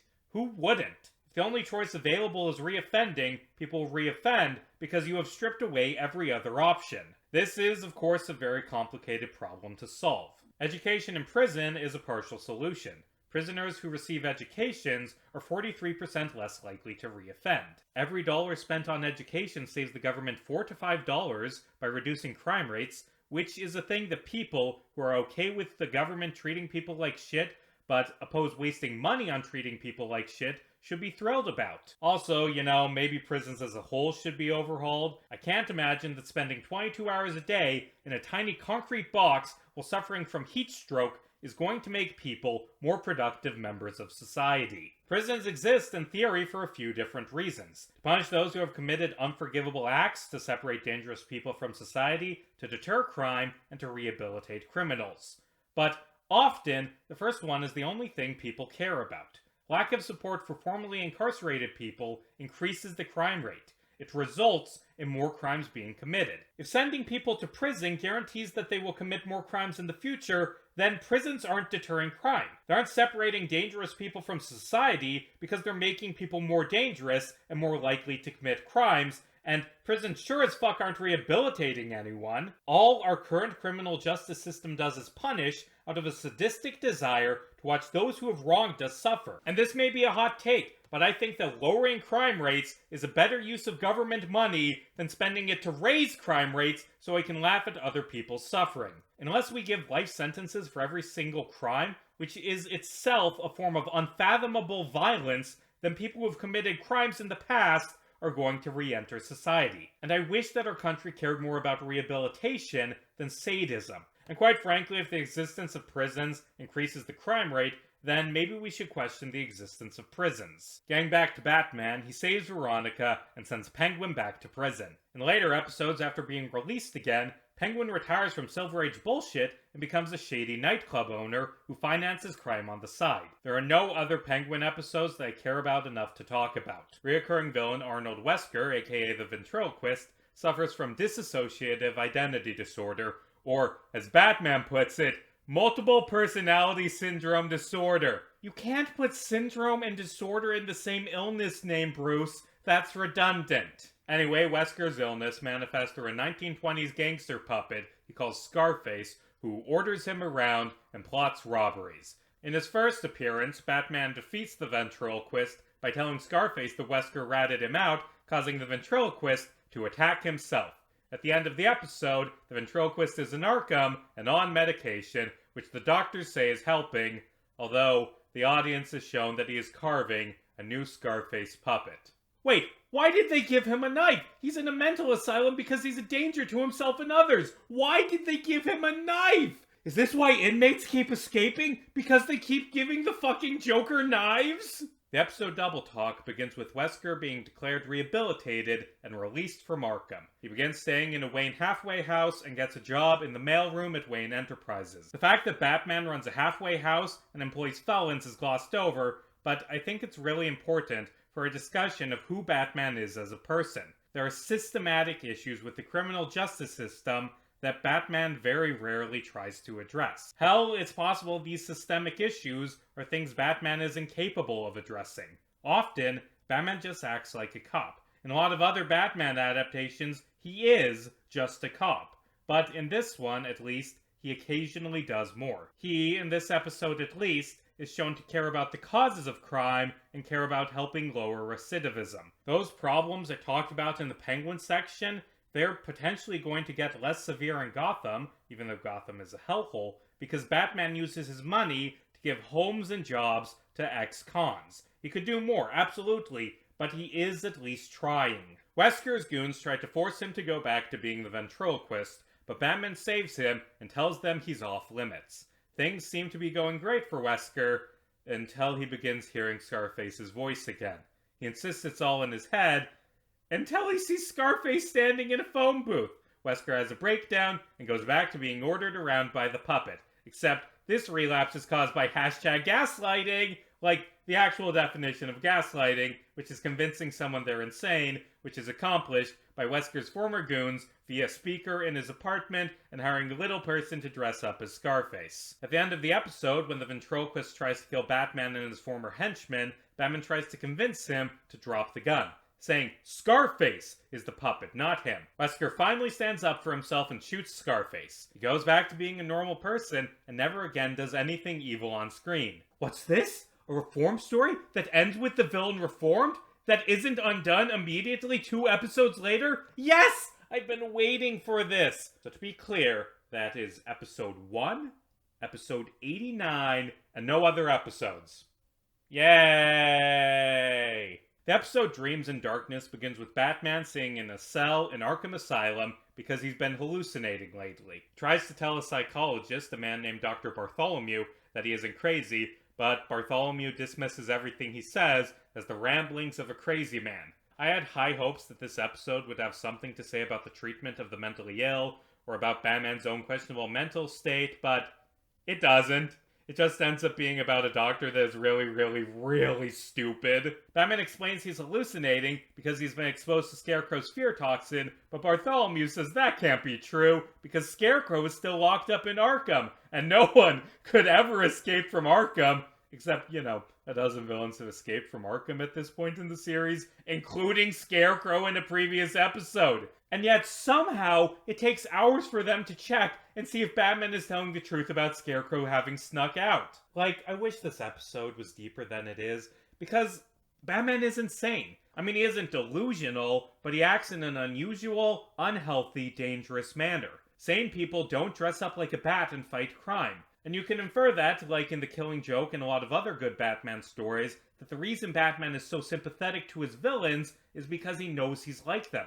By some metric. He knows that he's been through trauma and dealt with it in an unhealthy way. He wants them to be able to be good because that means he too can be good. Except that's all subtext, and this episode missed a big chance to make it text. Also, Scarecrow's plan is dumb in this episode. He wants to poison Gotham's water supply with fear toxin, which he calls a controlled experiment, and no it isn't! You don't know how big of a dose each person is getting, or if they're on any other type of medication that will affect your results. Also, how is Scarecrow going to record his results? I'm starting to think that this Scarecrow guy is a bit of a bad scientist. Like, in his first episode, the fear experiments he was fired for conducting were just him spraying random college students and watching them scream. And in his second appearance, Scarecrow is just cheating at sports betting. What a fucking loser! Scarecrow finally becomes a cool villain in Never Fear, which gives him a new costume and a new actor, both of which are fantastically creepy. In this episode, Scarecrow tests out his new anti-fear toxin, which makes people fearless instead of being scared of everything. This is bad because they keep almost killing themselves, because I guess it also makes you really fucking stupid. Batman gets exposed to the fear toxin and almost does a 9/11. Also, he tries to kill a man, because the anti-fear makes Batman fucking evil, I guess. It's explained as him losing his fear of killing, but we don't see anyone else try to kill people after being exposed to the gas.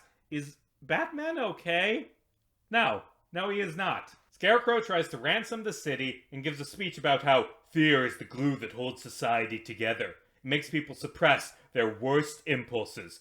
Fear is power. Which is cool but also fake deep. Batman tries to strangle Scarecrow to death and smacks Robin when he tries to intervene. You know, maybe exposing your arch enemy to the mind-altering chemical that makes him want to murder everyone was a bit of a bad idea, Dr. Crane. The episode ends with Robin giving Batman an antidote, which makes him save Scarecrow instead of murdering him. The episode Lockup begins with Scarecrow being dragged back to Arkham. Watching this show in production order is weird sometimes, because this was made immediately after Harley's Holiday, which also began with Scarecrow being dragged back to Arkham. Like, why is Scarecrow specifically so good at escaping? Anyway, Scarecrow is scared of being dragged back because new head guard Lyle Bolton is violent and brutal. It turns out that Bruce used his influence to get Bolton hired, hoping he would fix Arkham. It's nice that Batman is using his money and power to try and make Arkham actually work, but having the violent, sadistic thug be put in charge of the mental health facility was a bit of a bad idea, I'd say. Bruce arranges a hearing where Harley, Scarecrow, and the ventriloquist all reveal that Bolton has been torturing them.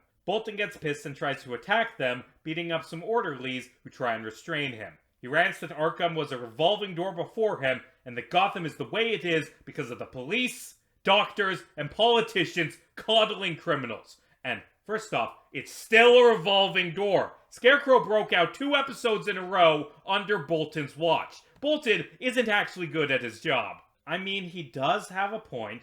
Arkham is a terrible asylum, both in terms of rehabilitating criminals and in terms of keeping them from escaping. But again, his torture doesn't stop them from escaping, and it certainly doesn't help them get better. And look at his targets. Scarecrow's an ass, but Harley and the ventriloquist are both genuinely capable of reform.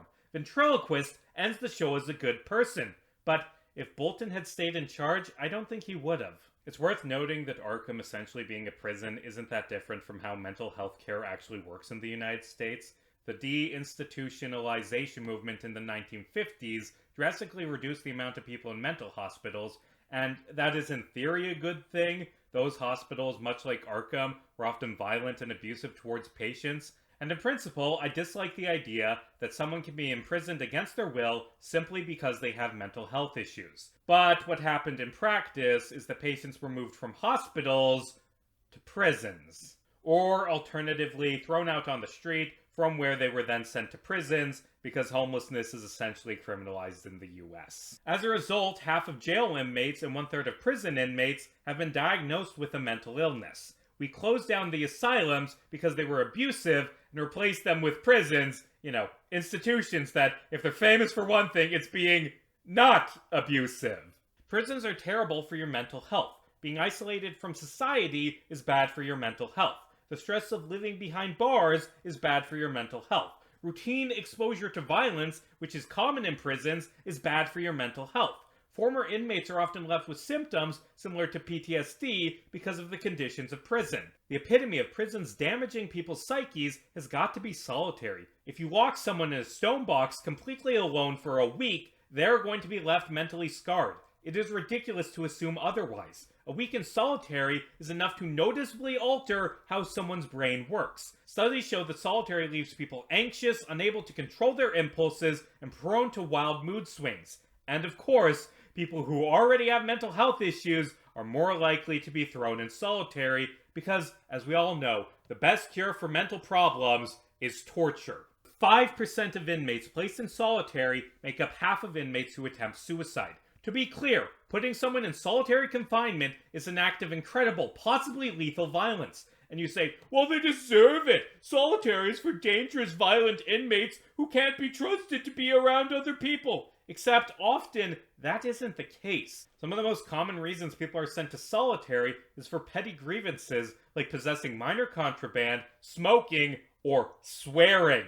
And we talk about how there are dangerous, violent people out there who we should be afraid of. People who are so cruel that they can't be trusted to be a part of society. But what type of people are prison guards? What type of man says, "You said the fuck word, so I'm gonna torture you until you kill yourself"? Keep that fucker away from me. Hell, keep anyone and everyone involved in that system that murders inmates for random bullshit away from me, because I don't trust them to not kill me. You know what else gets you sent to solitary? Self-harm or suicide attempts. That's right, you're having a mental health crisis, so we tortured you to make you more likely to kill yourself. What a load of shit. Prisons are antithetical to the concept of mental health care, and yet they're often the only mental health care available in the United States. This country has a deep-seated, unwavering hatred for the mentally ill. We accept violence and crime towards them, carried out by the state, with a shrug. Let's go back to the episode Lockup. After beating up the orderlies, Bolton is fired. He decides to become a violent vigilante and target the real people responsible for the crime, the liberal media. Spoilers, I don't think this version of Batman is a fascist, but this Bolton guy's checking some boxes. Bolton kidnaps Commissioner Gordon, Mayor Hill, reporter Summer Gleason, and the head doctor of Arkham because he blames them for the crime problem. A really interesting trait of Bolton's is that he really likes Batman. He sees Batman and him as being the same, vigilantes going after crime, and doesn't get why Batman stands in his way. Batman rejects him, saying that he's seen how Bolton treats his inmates, keeping them forgotten and scared without hope or compassion. Bolton is surprised that he actually cares for those creatures, and yay, dehumanization. He says they could have been a team and made their own order. Batman says he was born to fight Bolton's brand of order. Batman defeats Bolton. He's sent to Arkham and is actually happy about it because it means he can keep an eye on criminals. And say it with me one more time. Man, isn't it good that that violent evil person did something illegal? Because otherwise, Batman wouldn't have a reason to stop him. Prisons are hell on earth. They're a place where crimes are committed by people working for the government because we, the public, love when other people suffer. Prisons are not designed to rehabilitate, and they sure as hell are not designed to help people mentally. And Batman normally contributes to this problem. He rarely questions if sending people to Arkham is the right choice, if bars and straitjackets are the way to make inmates better. But the episode Lockup at least shows that there are limits to what Batman finds acceptable. He hired Bolton, but when he finds out about his abuses, he gets him fired. I think Arkham is probably going to remain abusive after this episode, but at least it's a start. And in the episode's climax, Batman rejects Bolton's dehumanization. Batman believes in the law. He believes in the prison system. He's not the type of character who thinks to fight for the massive prison reform we need, and very often, he contributes to the violence of the carceral system. Countless people have been thrown in solitary because of Batman, and he doesn't feel bad about that or question his actions.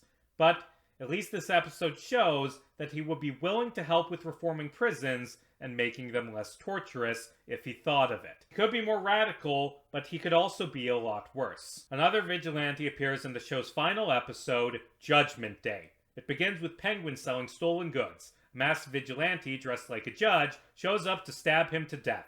Penguin runs away and is crushed under a giant penguin, ending up in critical condition. We see via a news broadcast that City Councilman J. Carroll Corcoran is really fond of vigilante murder. He says that the cops knew the penguin was involved in crime, but no one would prosecute, and says that the judge is serving justice. The judge attacks Killer Croc and throws him off a ledge. Batman saves Croc at the last minute. It's revealed that Corcoran is working with the judge because endorsing vigilante murder has made him shoot up in the polls. And yeah, I could see that happening in America. After the judge almost kills the Riddler, Batman rushes to his old friend Two-Face to try and protect him. The judge locks Batman and Two-Face in a room full of poison gas, but Batman manages to free them. Batman goes to Corcoran and demands he be told where the judge is, because as soon as he stops being incompetent, the judge is going to kill someone. Corcoran shrugs this off, saying that no one cares if Two-Face or Killer Croc die.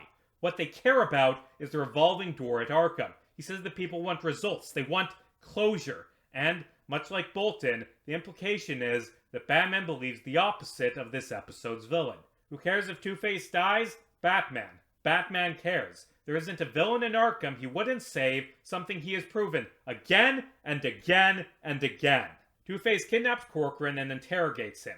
Corcoran tries to bribe Two-Face using all of the kickback money he's gotten over the years. Two-Face declines and leaves Corcoran with his minions. The judge shows up and defeats the goons. He attempts to kill Corcoran for taking bribes, Batman saves him, and then it's revealed that the judge is actually a third personality of Harvey Dent created to fight crime. The episode ends with Dent in Arkham, his personality's fighting in his head. Also, Corcoran gets indicted. The third movie, based on the animated series, Mystery of the Batwoman, also introduces a ruthless vigilante. Well, the term a ruthless vigilante is a bit misleading. It begins with the superheroine Batwoman driving a truck full of illegal arms shipments off the road, almost killing the men aboard. Batman, of course, saves them. Batman begins investigating Batwoman's identity because he thinks she's a reckless, violent maniac without any regard for human life. Except, Batwoman isn't murderous again in this movie. Like, they're doing a Phantasm again, but it's not as good because she isn't as evil, and that makes this movie kinda mid. Unlike Mask of the Phantasm, which had a very obvious reveal of who the masked villain was, this movie solves that problem by having Batman meet 3 new women, all of whom have backstories and skills that would explain them being Batwoman. They also have the same exact body type, but that's mostly because every woman in the show has the exact same body type. Let us solve the mystery of the Batwoman. Is Batwoman A, Bruce's new girlfriend, mobster daughter Kathy Duquesne? Is it B, New Wayne Enterprises scientist Rocky Ballantyne? Or C, Bulk's new partner, Sonia Alcana? The answer is all of them. Why am I doing this fucking voice? Who am I doing an impression of? Like, that was an impression of someone I was doing, but I don't know who. And that wasn't written in my script. I'm off script now. Where was I?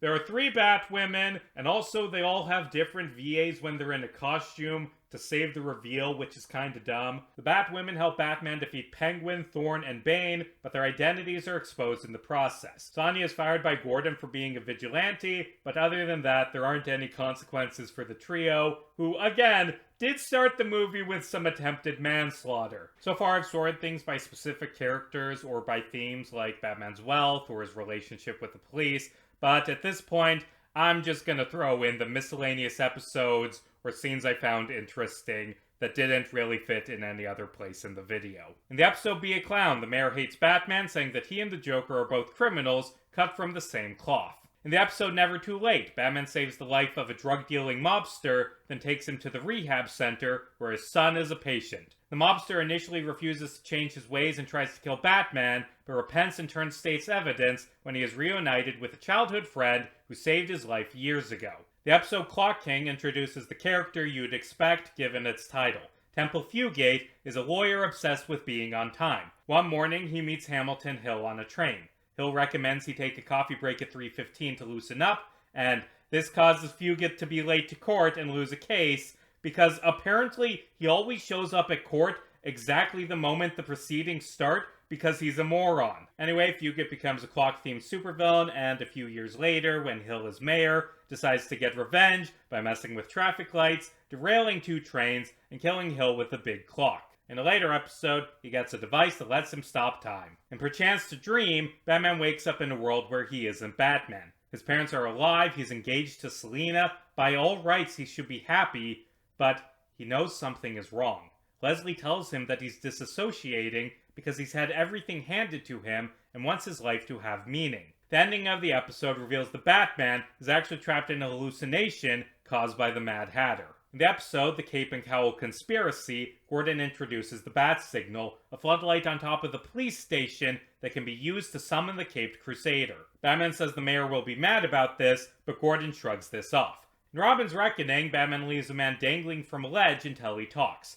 The man says he'll only talk to a lawyer, so Batman begins to walk away. He pleads that the cops won't let him fall, and Batman says he and Robin aren't the police. Legally speaking, by the way, this is torture. Batman saves the crook, then threatens to drop him again when he finds out that he works for Robin's parents' killer. In the episode I Am the Night, which takes place on the anniversary of his parents' death, Batman feels depressed and wonders if he's even helping Gotham. Sure, he's put out a few fires, won a few battles, but the war goes on and on. His feelings of uselessness compound when Gordon is shot during a drug bust. Batman blames himself and destroys the Batcave in an angry rage. Robin tells Batman that he's done all anyone could do, that he can't be everywhere at once. Batman says that, eventually, he'll die. He will get shot fighting crime, and maybe someone he cares about will die with him. Robin says that the city would fall apart without him, but Batman still decides to retire for an entire minute and a half. Then he puts the mask back on to save Gordon when the shooter comes back to finish the job. At the end of the episode, a teenage petty criminal Batman gave a stern talking to earlier decides to stop committing petty crime because of him, which is proof that Batman is really helping Gotham, I guess. In the episode Blind as a Bat, it's shown that Wayne Enterprises makes stealth aircraft for the US military. Jesus fucking Christ. Batman is shown to be a little hesitant at least, but still, Jesus fucking Christ. The super helicopter ends up being stolen by the Penguin because this is actually an Iron Man episode. In the two-parter Heart of Steel, an evil supercomputer tries to replace prominent Gothamites with robots, including Batman. Batman destroys the computer, but the Bat robot shows up again in the episode His Silicon Soul. Despite being programmed to be evil, Batman is incapable of killing people and goes out of his way to save his enemies because being merciful is such an intrinsic part of Batman that the robot couldn't be him without copying it. Batman tries to convince Batman that his plan of turning everyone in the world into robots is a good plan because it would make a world without crime, suffering, or frailty. Batman responds by saying that the robot wants to get rid of choice, compassion, and humanity. In the end, Batman is swayed by Batman's humanity and sacrifices himself to save Gotham. In the episode Sideshow, Killer Croc escapes from a prison transport train and is taken in by the former members of a circus freak show. They're kind to him and try to protect him when Batman shows up. The Sideshow members refuse to kill Batman, so Killer Croc turns on them. I do like the implication that this episode makes, that Killer Croc was driven to crime by being treated like an inhuman freak, and that he could have been a good guy if he had met people like the farmers he meets in this episode when he was younger, but that's just speculation, and the episode really doesn't go too deep into Croc's mental state. At the end of the episode, he says that being a criminal is just who he is deep down. The titular villains in the Terrible Trio are a group of rich frat bros who commit crimes for fun. They attend the same country club as Bruce because every rich person in Gotham is friends with him, I guess, and go skeet shooting with him. It's really weird to see Batman use a gun, by the way. Bruce says thank you to the guy who gives him his gun, and the leader of the trio, Warren, mocks him for being chummy with the help. He asks if Bruce also says thank you to his garbage man, and Bruce says yes. Warren makes fun of Bruce's charity work and says, "You must recognize that you are a superior animal, a member of the elite." So Batman's already breaking one of his rules by using a gun, and I think this episode would be better if Batman broke his other big rule and used said gun to shoot this dingleberry in the head. These guys are worse than the Joker, and that's not just my opinion. Batman actually says that they are worse than the Joker because at least the Joker has madness as an excuse. TLDR, Batman beats them up and they go to jail. In the episode Prophecy of Doom, Batman's rich friends tell him about Nostromos, a psychic who warns them about dangers. He's actually a con man who causes the dangers. For example, he sabotages Bruce Wayne's elevator to make him fall to his death, which Bruce survives because he's Batman. Nostromos convinces the rich people to invest $300 million in gold by warning that an economic collapse is coming to the West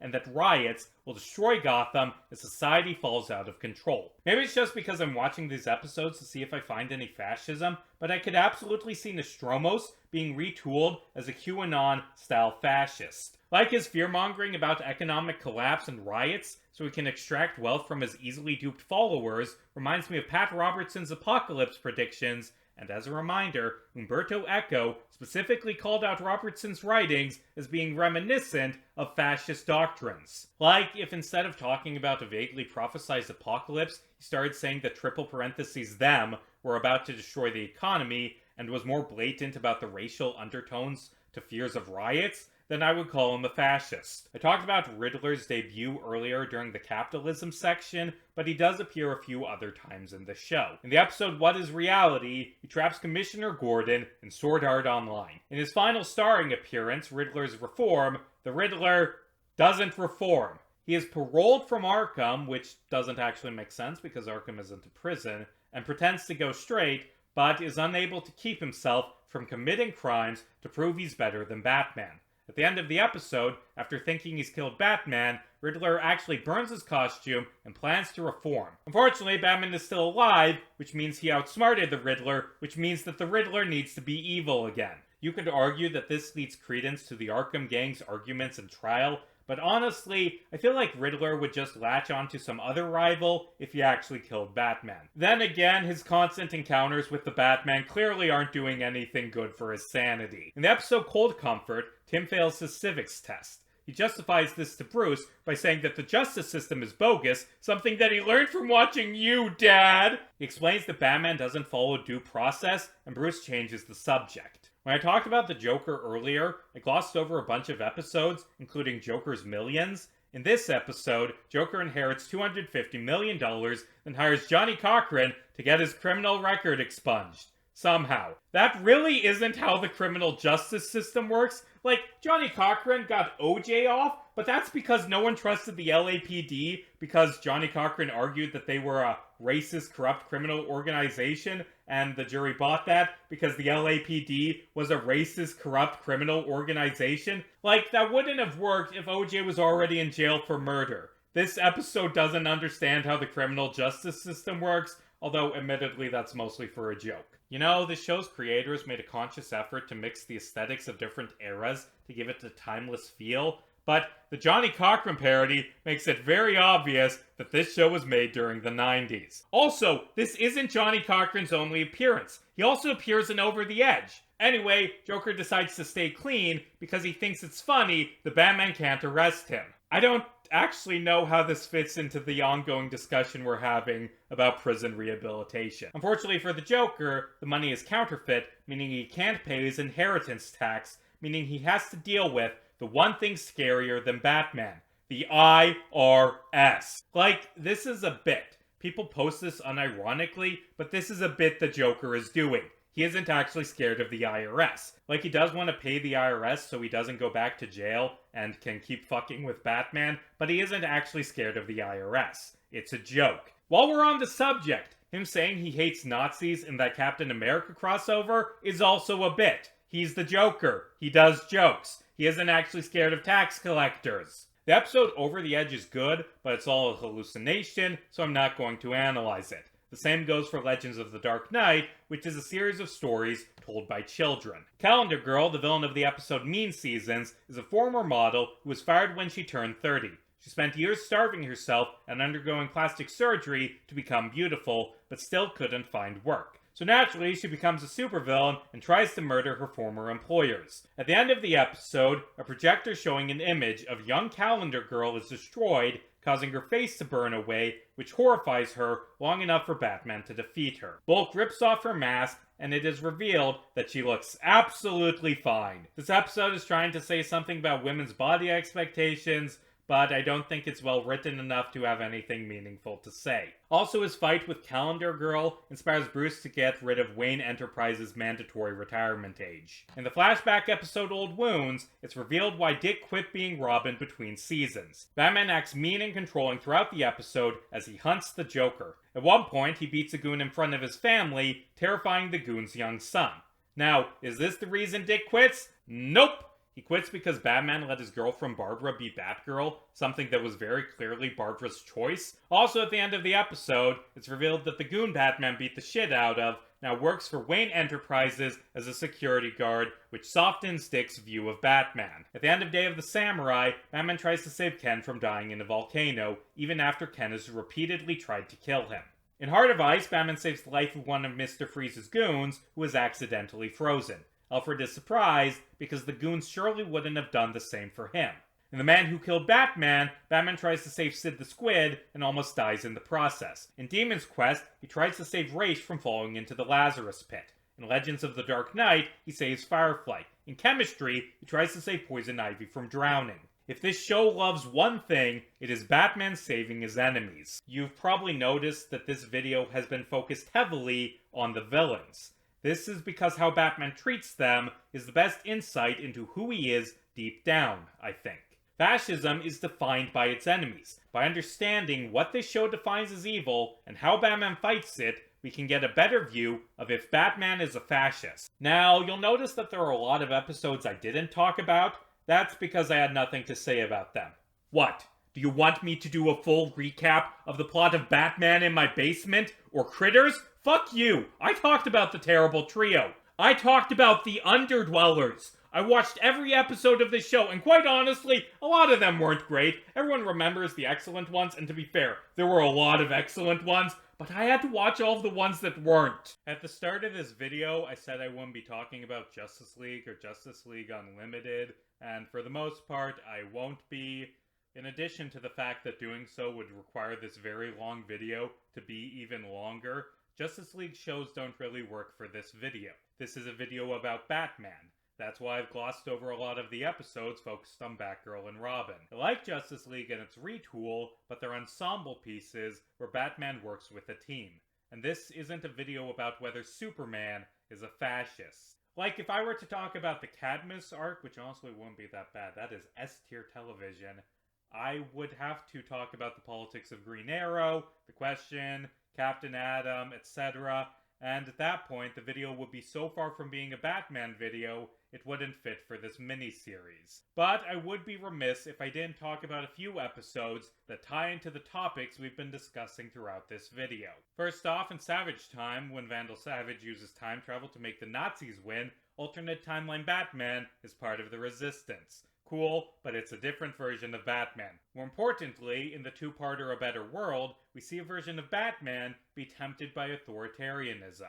The episode begins with Superman, Batman, and Wonder Woman breaking into the White House, fighting off the US military in the process. Superman bursts into the Oval Office and confronts President Lex Luthor, who has brought the world to the brink of World War III.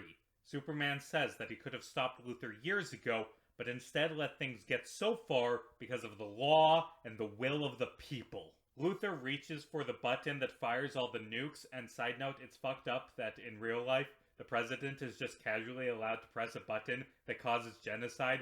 I mean, it isn't a literal button in real life, but the president has the authority to unilaterally order the mass killing of millions of civilians without question, and that is a bad thing, IMO. In fact, while I agree that Superman shouldn't kill the president, I genuinely think that Secret Service agents should be trained to incapacitate and imprison the president the moment he asked for the nuclear football. Anyway, the only way Superman can stop Luthor is by killing him, and Luthor knows he won't do it. Luthor taunts him, saying that he let Luthor get away with evil for years out of ego. He could have crushed Luthor whenever he wanted, but then he wouldn't have had the love of the cheering children and swooning women. Being a hero was so important to him, Superman became Luthor's accomplice. Superman responds by obliterating Luthor with his heat vision. It cuts to 2 years later. The team has taken over the world and rule it with an iron fist. The new president asks Superman if they can have elections again, and he says that the people aren't ready for elections. Green Lantern and Hawkgirl respond to a college protest in Smallville by college students who have the gall to ask for elections and for the cops to be removed from campus. And I agree, police being sent to college campuses to arrest students for protesting is a sure sign of authoritarianism. The cops commit a war crime and beat the students. The protesters flee when John and Shiera show up. Shiera says, "Remember when everyone liked us?" John tells her that, when he was a kid, he went to bed every night afraid that the world would be blown up. But now that they've taken over, he sleeps peacefully every night. Batman calls the team to the Batcave, at which point it's revealed that this isn't actually the Justice League. It's the Justice Lords, a version of the team from an alternate universe who are driven to brutality after Luthor murdered the Flash. The Justice Lords decide to save the main universe by taking it over. They invite the League to their universe and attack them, knocking the League out and injuring League Hawkgirl in the process. While imprisoned, Flash tells League Batman that he's shocked that other versions of the team could go so far, but Bat says that it isn't that far from what they already do. Flash breaks the team out. League Batman goes to fight his counterpart in the Batcave, while the rest of the team goes to rescue League Hawkgirl from Arkham Asylum. Flash waits outside and meets this universe's version of Poison Ivy, who doesn't mind him plucking a flower. She says that this kind of thing doesn't bother her anymore. Nothing really bothers her anymore. She doesn't even react when a robot Superman head gets chucked out the window and lands in front of her because she's been lobotomized. So have all the other Arkham inmates, including the Joker, Two-Face, and the Ventriloquist. And this is horrific, right? Actually, fuck the rhetorical, this is messed up. Lobotomizing people is fucked up. Essentially removing all of their free will and personality is fucked up. It's evil. And the choice of villains helps show this. The Joker was an irredeemable bastard, but the Ventriloquist? He reformed. He got better and became a productive member of society. There was another option, but when all you have is a hammer, everything looks like a nail. You resort to lobotomies because it's easier. Harvey Dent never got past his issues in this continuity, but he was shown to at least be in theory capable of rehabilitation. And Poison Ivy, she's a stupid violent idiot who goes too far, but she fights for the genuinely good cause of saving the environment. Don't you dare get too violent in your quest to make the world a better place, because if you do, Superman will lobotomize you, because only he's allowed to try and save the world through murdering bad people. And after watching so many episodes of Batman the Animated Series, it is obvious that this is so far detached from what that version of Batman would do. Batman would never stoop this low, right? The two Batman argue as they fight in the cave. Lord Bats calls his dystopia a world with no crime, no victims, no pain. He says the problem with democracy is that it doesn't keep you safe, that he chose peace and security. He made a world where no 8-year-old boy has to lose his parents to some punk with a gun. And when he says that, League Batman surrenders. He agrees that his counterpart is right. As they're driving to Arkham, League Batman notices that there's no litter. Lord Batman talks about broken windows policing, how if you want people to respect the big laws, you've got to enforce the small ones. The Batmen then watch as armed cops drag a man away for complaining about a waiter charging him too much. League Batman says that Mom and Dad will be so proud, which makes Lord Batman turn on his team. In the end, the Justice League wins, thanks to League Superman turning to Lex Luthor for help. After defeating Lord Superman, League Supes picks up an American flag that was knocked over during their fight, and I have mixed feelings about this. Like, symbolically, it's him saying the freedom and civil rights are awesome. It's him rejecting tyranny. Americans have it drilled into our heads since birth by endless propaganda that the United States is the freest country in the world, that America is defined by liberty. And it isn't. The United States is a nation defined by centuries of authoritarian tyranny, and very often internationally, the American flag is a symbol for brutality and savagery. Like, the terrible world we see in that episode is actually not too detached from the modern United States. Sending in police to beat college students for protesting evil is a thing that happened this year. But, Superman lifting the flag is not him saying police brutality is good, it's him saying the opposite. It's him embracing the ideals that America claims to stand for, not the evil it actually does. Symbols have flexible meanings, and this tangent has gone on for too long. A Better World is an excellent bit of television and one of the best evil version of the team episodes ever made, because the Justice Lords are a believable version of the team. You could see, in the right circumstances, Superman becoming a tyrant. Which is why it's so powerful later in his character arc that he doesn't. That he rejects becoming Lord Superman even though he desperately wants to deep within the darkest parts of his heart. You can believe Batman could be a tyrant.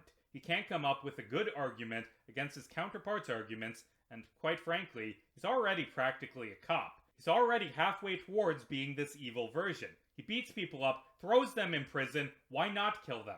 Why not go further? To be clear, I don't think Lord Batman is a fascist. He lacks the xenophobia and belief in a chosen people, but he is an authoritarian who exhibits fascist tendencies. Fascism is easy to be drawn to. It makes you feel safe. It hurts the people you hate. It gets rid of flawed democracy and gives people the power to reshape the world. I think it's reasonable that Batman will be tempted by what he sees in a better world. That he would doubt his convictions and consider becoming evil. But he knows what authoritarianism brings. The violence and cruelty that it demands to hold itself up. The abandoning of human decency. The embrace of unforgivable evil. Batman is not someone who could have never made the choices his counterpart made. He's someone who could have made them very easily, but chose to be better. Chose to believe in kindness and rehabilitation. And I think that's just brilliant writing. After spending so many hours watching, writing about, and talking about this version of Batman, how would I summarize him? In a sentence, I would say that this version of Batman believes in the law. He believes in the good of the police, the righteousness of the criminal justice system, and that the law as it exists is representative of right and wrong. Now, there are exceptions to this belief. After all, he is a vigilante. But he is a vigilante who works with the police department and is a personal friend of the police commissioner. The mayor may hate him, but the police generally respect Batman and treat him as a force for good. Individual cops like Bullock may have problems with Batman, although it's interesting that disliking Batman seems to be linked within the show's narrative with police corruption. The good cops love Batman, the evil ones hate him. There are a few episodes where the police force as a whole attempts to kill Batman, but these actions are quickly forgotten, and Batman remains on good terms with the GCPD. If you were looking for a show that had a nuanced or critical take on the police, this show isn't that. Batman is a man who fights crime, and within the show's narrative, this is treated as an unquestionable good. In real life, there are certainly times when the law is used to fight evil, but the criminal justice system as a whole is just as frequently unjust. In real life, it frequently exists to prop up oppression, but that isn't shown in this series. The people Batman fights are evil, and they need to be fought. People like Poison Ivy or Ra's al Ghul, who fight for systemic changes, are portrayed as delusional extremists who must be stopped. They both argue that Batman's actions are insufficient, that he must fight against systemic evils if he wants to truly help people. Batman defeats these radicals, saying that they have a point but go too far, yet he isn't showing doing anything more. There is no middle ground between killing millions to save the environment or doing absolutely nothing to stop systemic evil as far as Batman is concerned. And when given a choice, he chooses the latter. Oh sure, he'll haphazardly throw some money around to a few causes, but never enough to make a meaningful difference or solve societal problems. It's interesting that the few times we see Batman attempt to use his money to change society, it is usually through the lens of increasing the carceral system. He bankrolls Dent's campaign, builds a new prison, and arranges for Bolton to be hired as the head guard of Arkham. When he considers retiring in Mask of the Phantasm, the first idea he has for fixing Gotham without Batman is to give the city money to hire new cops. This should not come as a surprise. After all, his life's work, his solution to the overwhelming crisis of Gotham's crime problems, is to become a new type of cop. A cop with a bigger budget who wears a mask, but a cop nonetheless. He never considers that throwing villains in Arkham is an inadequate solution, because he is a man who believes in the law. But while this belief in the law is in many ways a set of shackles, it also reinforces a very strong moral compass, one that real-life members of law enforcement often lack. Batman is steadfast in his belief in rehabilitation and redemption. He truly believes that the justice system is designed to make people better. That may be untrue in real life, but it's something that Batman believes. He wants his enemies to be rehabilitated. He hires ex-cons to keep them from being forced to return to a life of crime. He opens a halfway house. He is deeply, deeply empathetic with the people who tried to kill him. He begs Clayface to let him save him, gives Harley her dress, comforts Baby Doll, talks the ventriloquist into turning against Scarface, and desperately wants to save Two-Face. He saves the lives of his enemies again and again and again. He firmly does not believe in revenge. He does not believe in killing, even when faced with the most vile of villains. Not just because it is illegal, although that is part of it, but because he has a steadfast belief that there is a line between right and wrong, and that he has no right to cross it. In a better world, he is tempted by authoritarianism, tempted to become a tyrant, but he rejects these desires. He does not believe that you can save the world through throwing away mercy. He rejects the temptations to bend his morals offered by Phantasm, Lockup, and his Justice Lord counterpart because he believes that killing is wrong no matter what. So in conclusion, Batman's a fucking lib. He's the best a lib can be, but also, a lib. And maybe that's enough.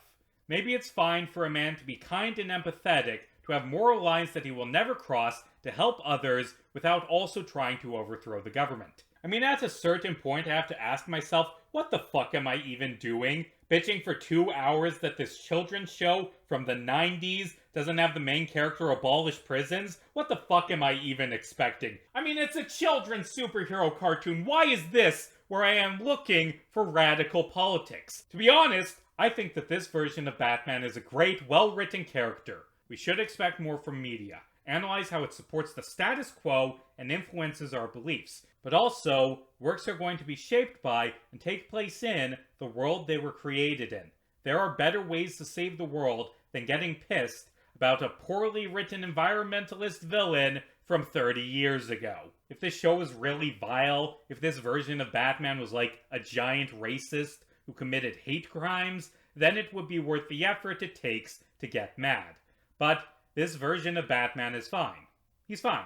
In some episodes, he's an excellent character, but for the most part, he's fine. I'm gonna do the fascist bingo thing now. Watch part 1 to understand what this is. The first of Paxton's mobilizing passions, mentioned last time, is a sense of overwhelming crisis beyond the reach of traditional solutions. This does fit this version of Batman, and really, all versions of Batman. Gotham's crime problem is an overwhelming crisis that cannot be solved by the police. It can only be solved by Batman. It is so overwhelming that, in Dreams in Darkness, blind as a bat and never fear, Batman continues Batmaning even when gravely injured because he is the only one that can save Gotham. And perchance to dream, he is unable to accept Mad Hatter's lies and just be happy in the simulation because he knows that he has a duty waiting for him.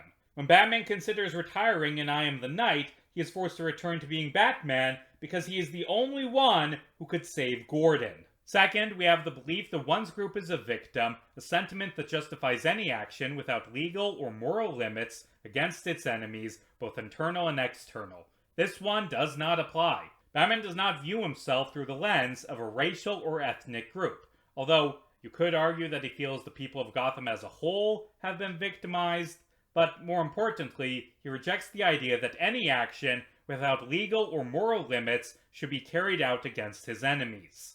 The primacy of the group, towards which one has duties superior to every right, whether individual or universal, and the subordination of the individual to it, also doesn't apply for similar reasons. Dread of the group's decline under the corrosive effects of individualistic liberalism, class conflict, and alien influences? No. The need for a closer integration of a purer community by consent if possible or by exclusionary violence if necessary? No.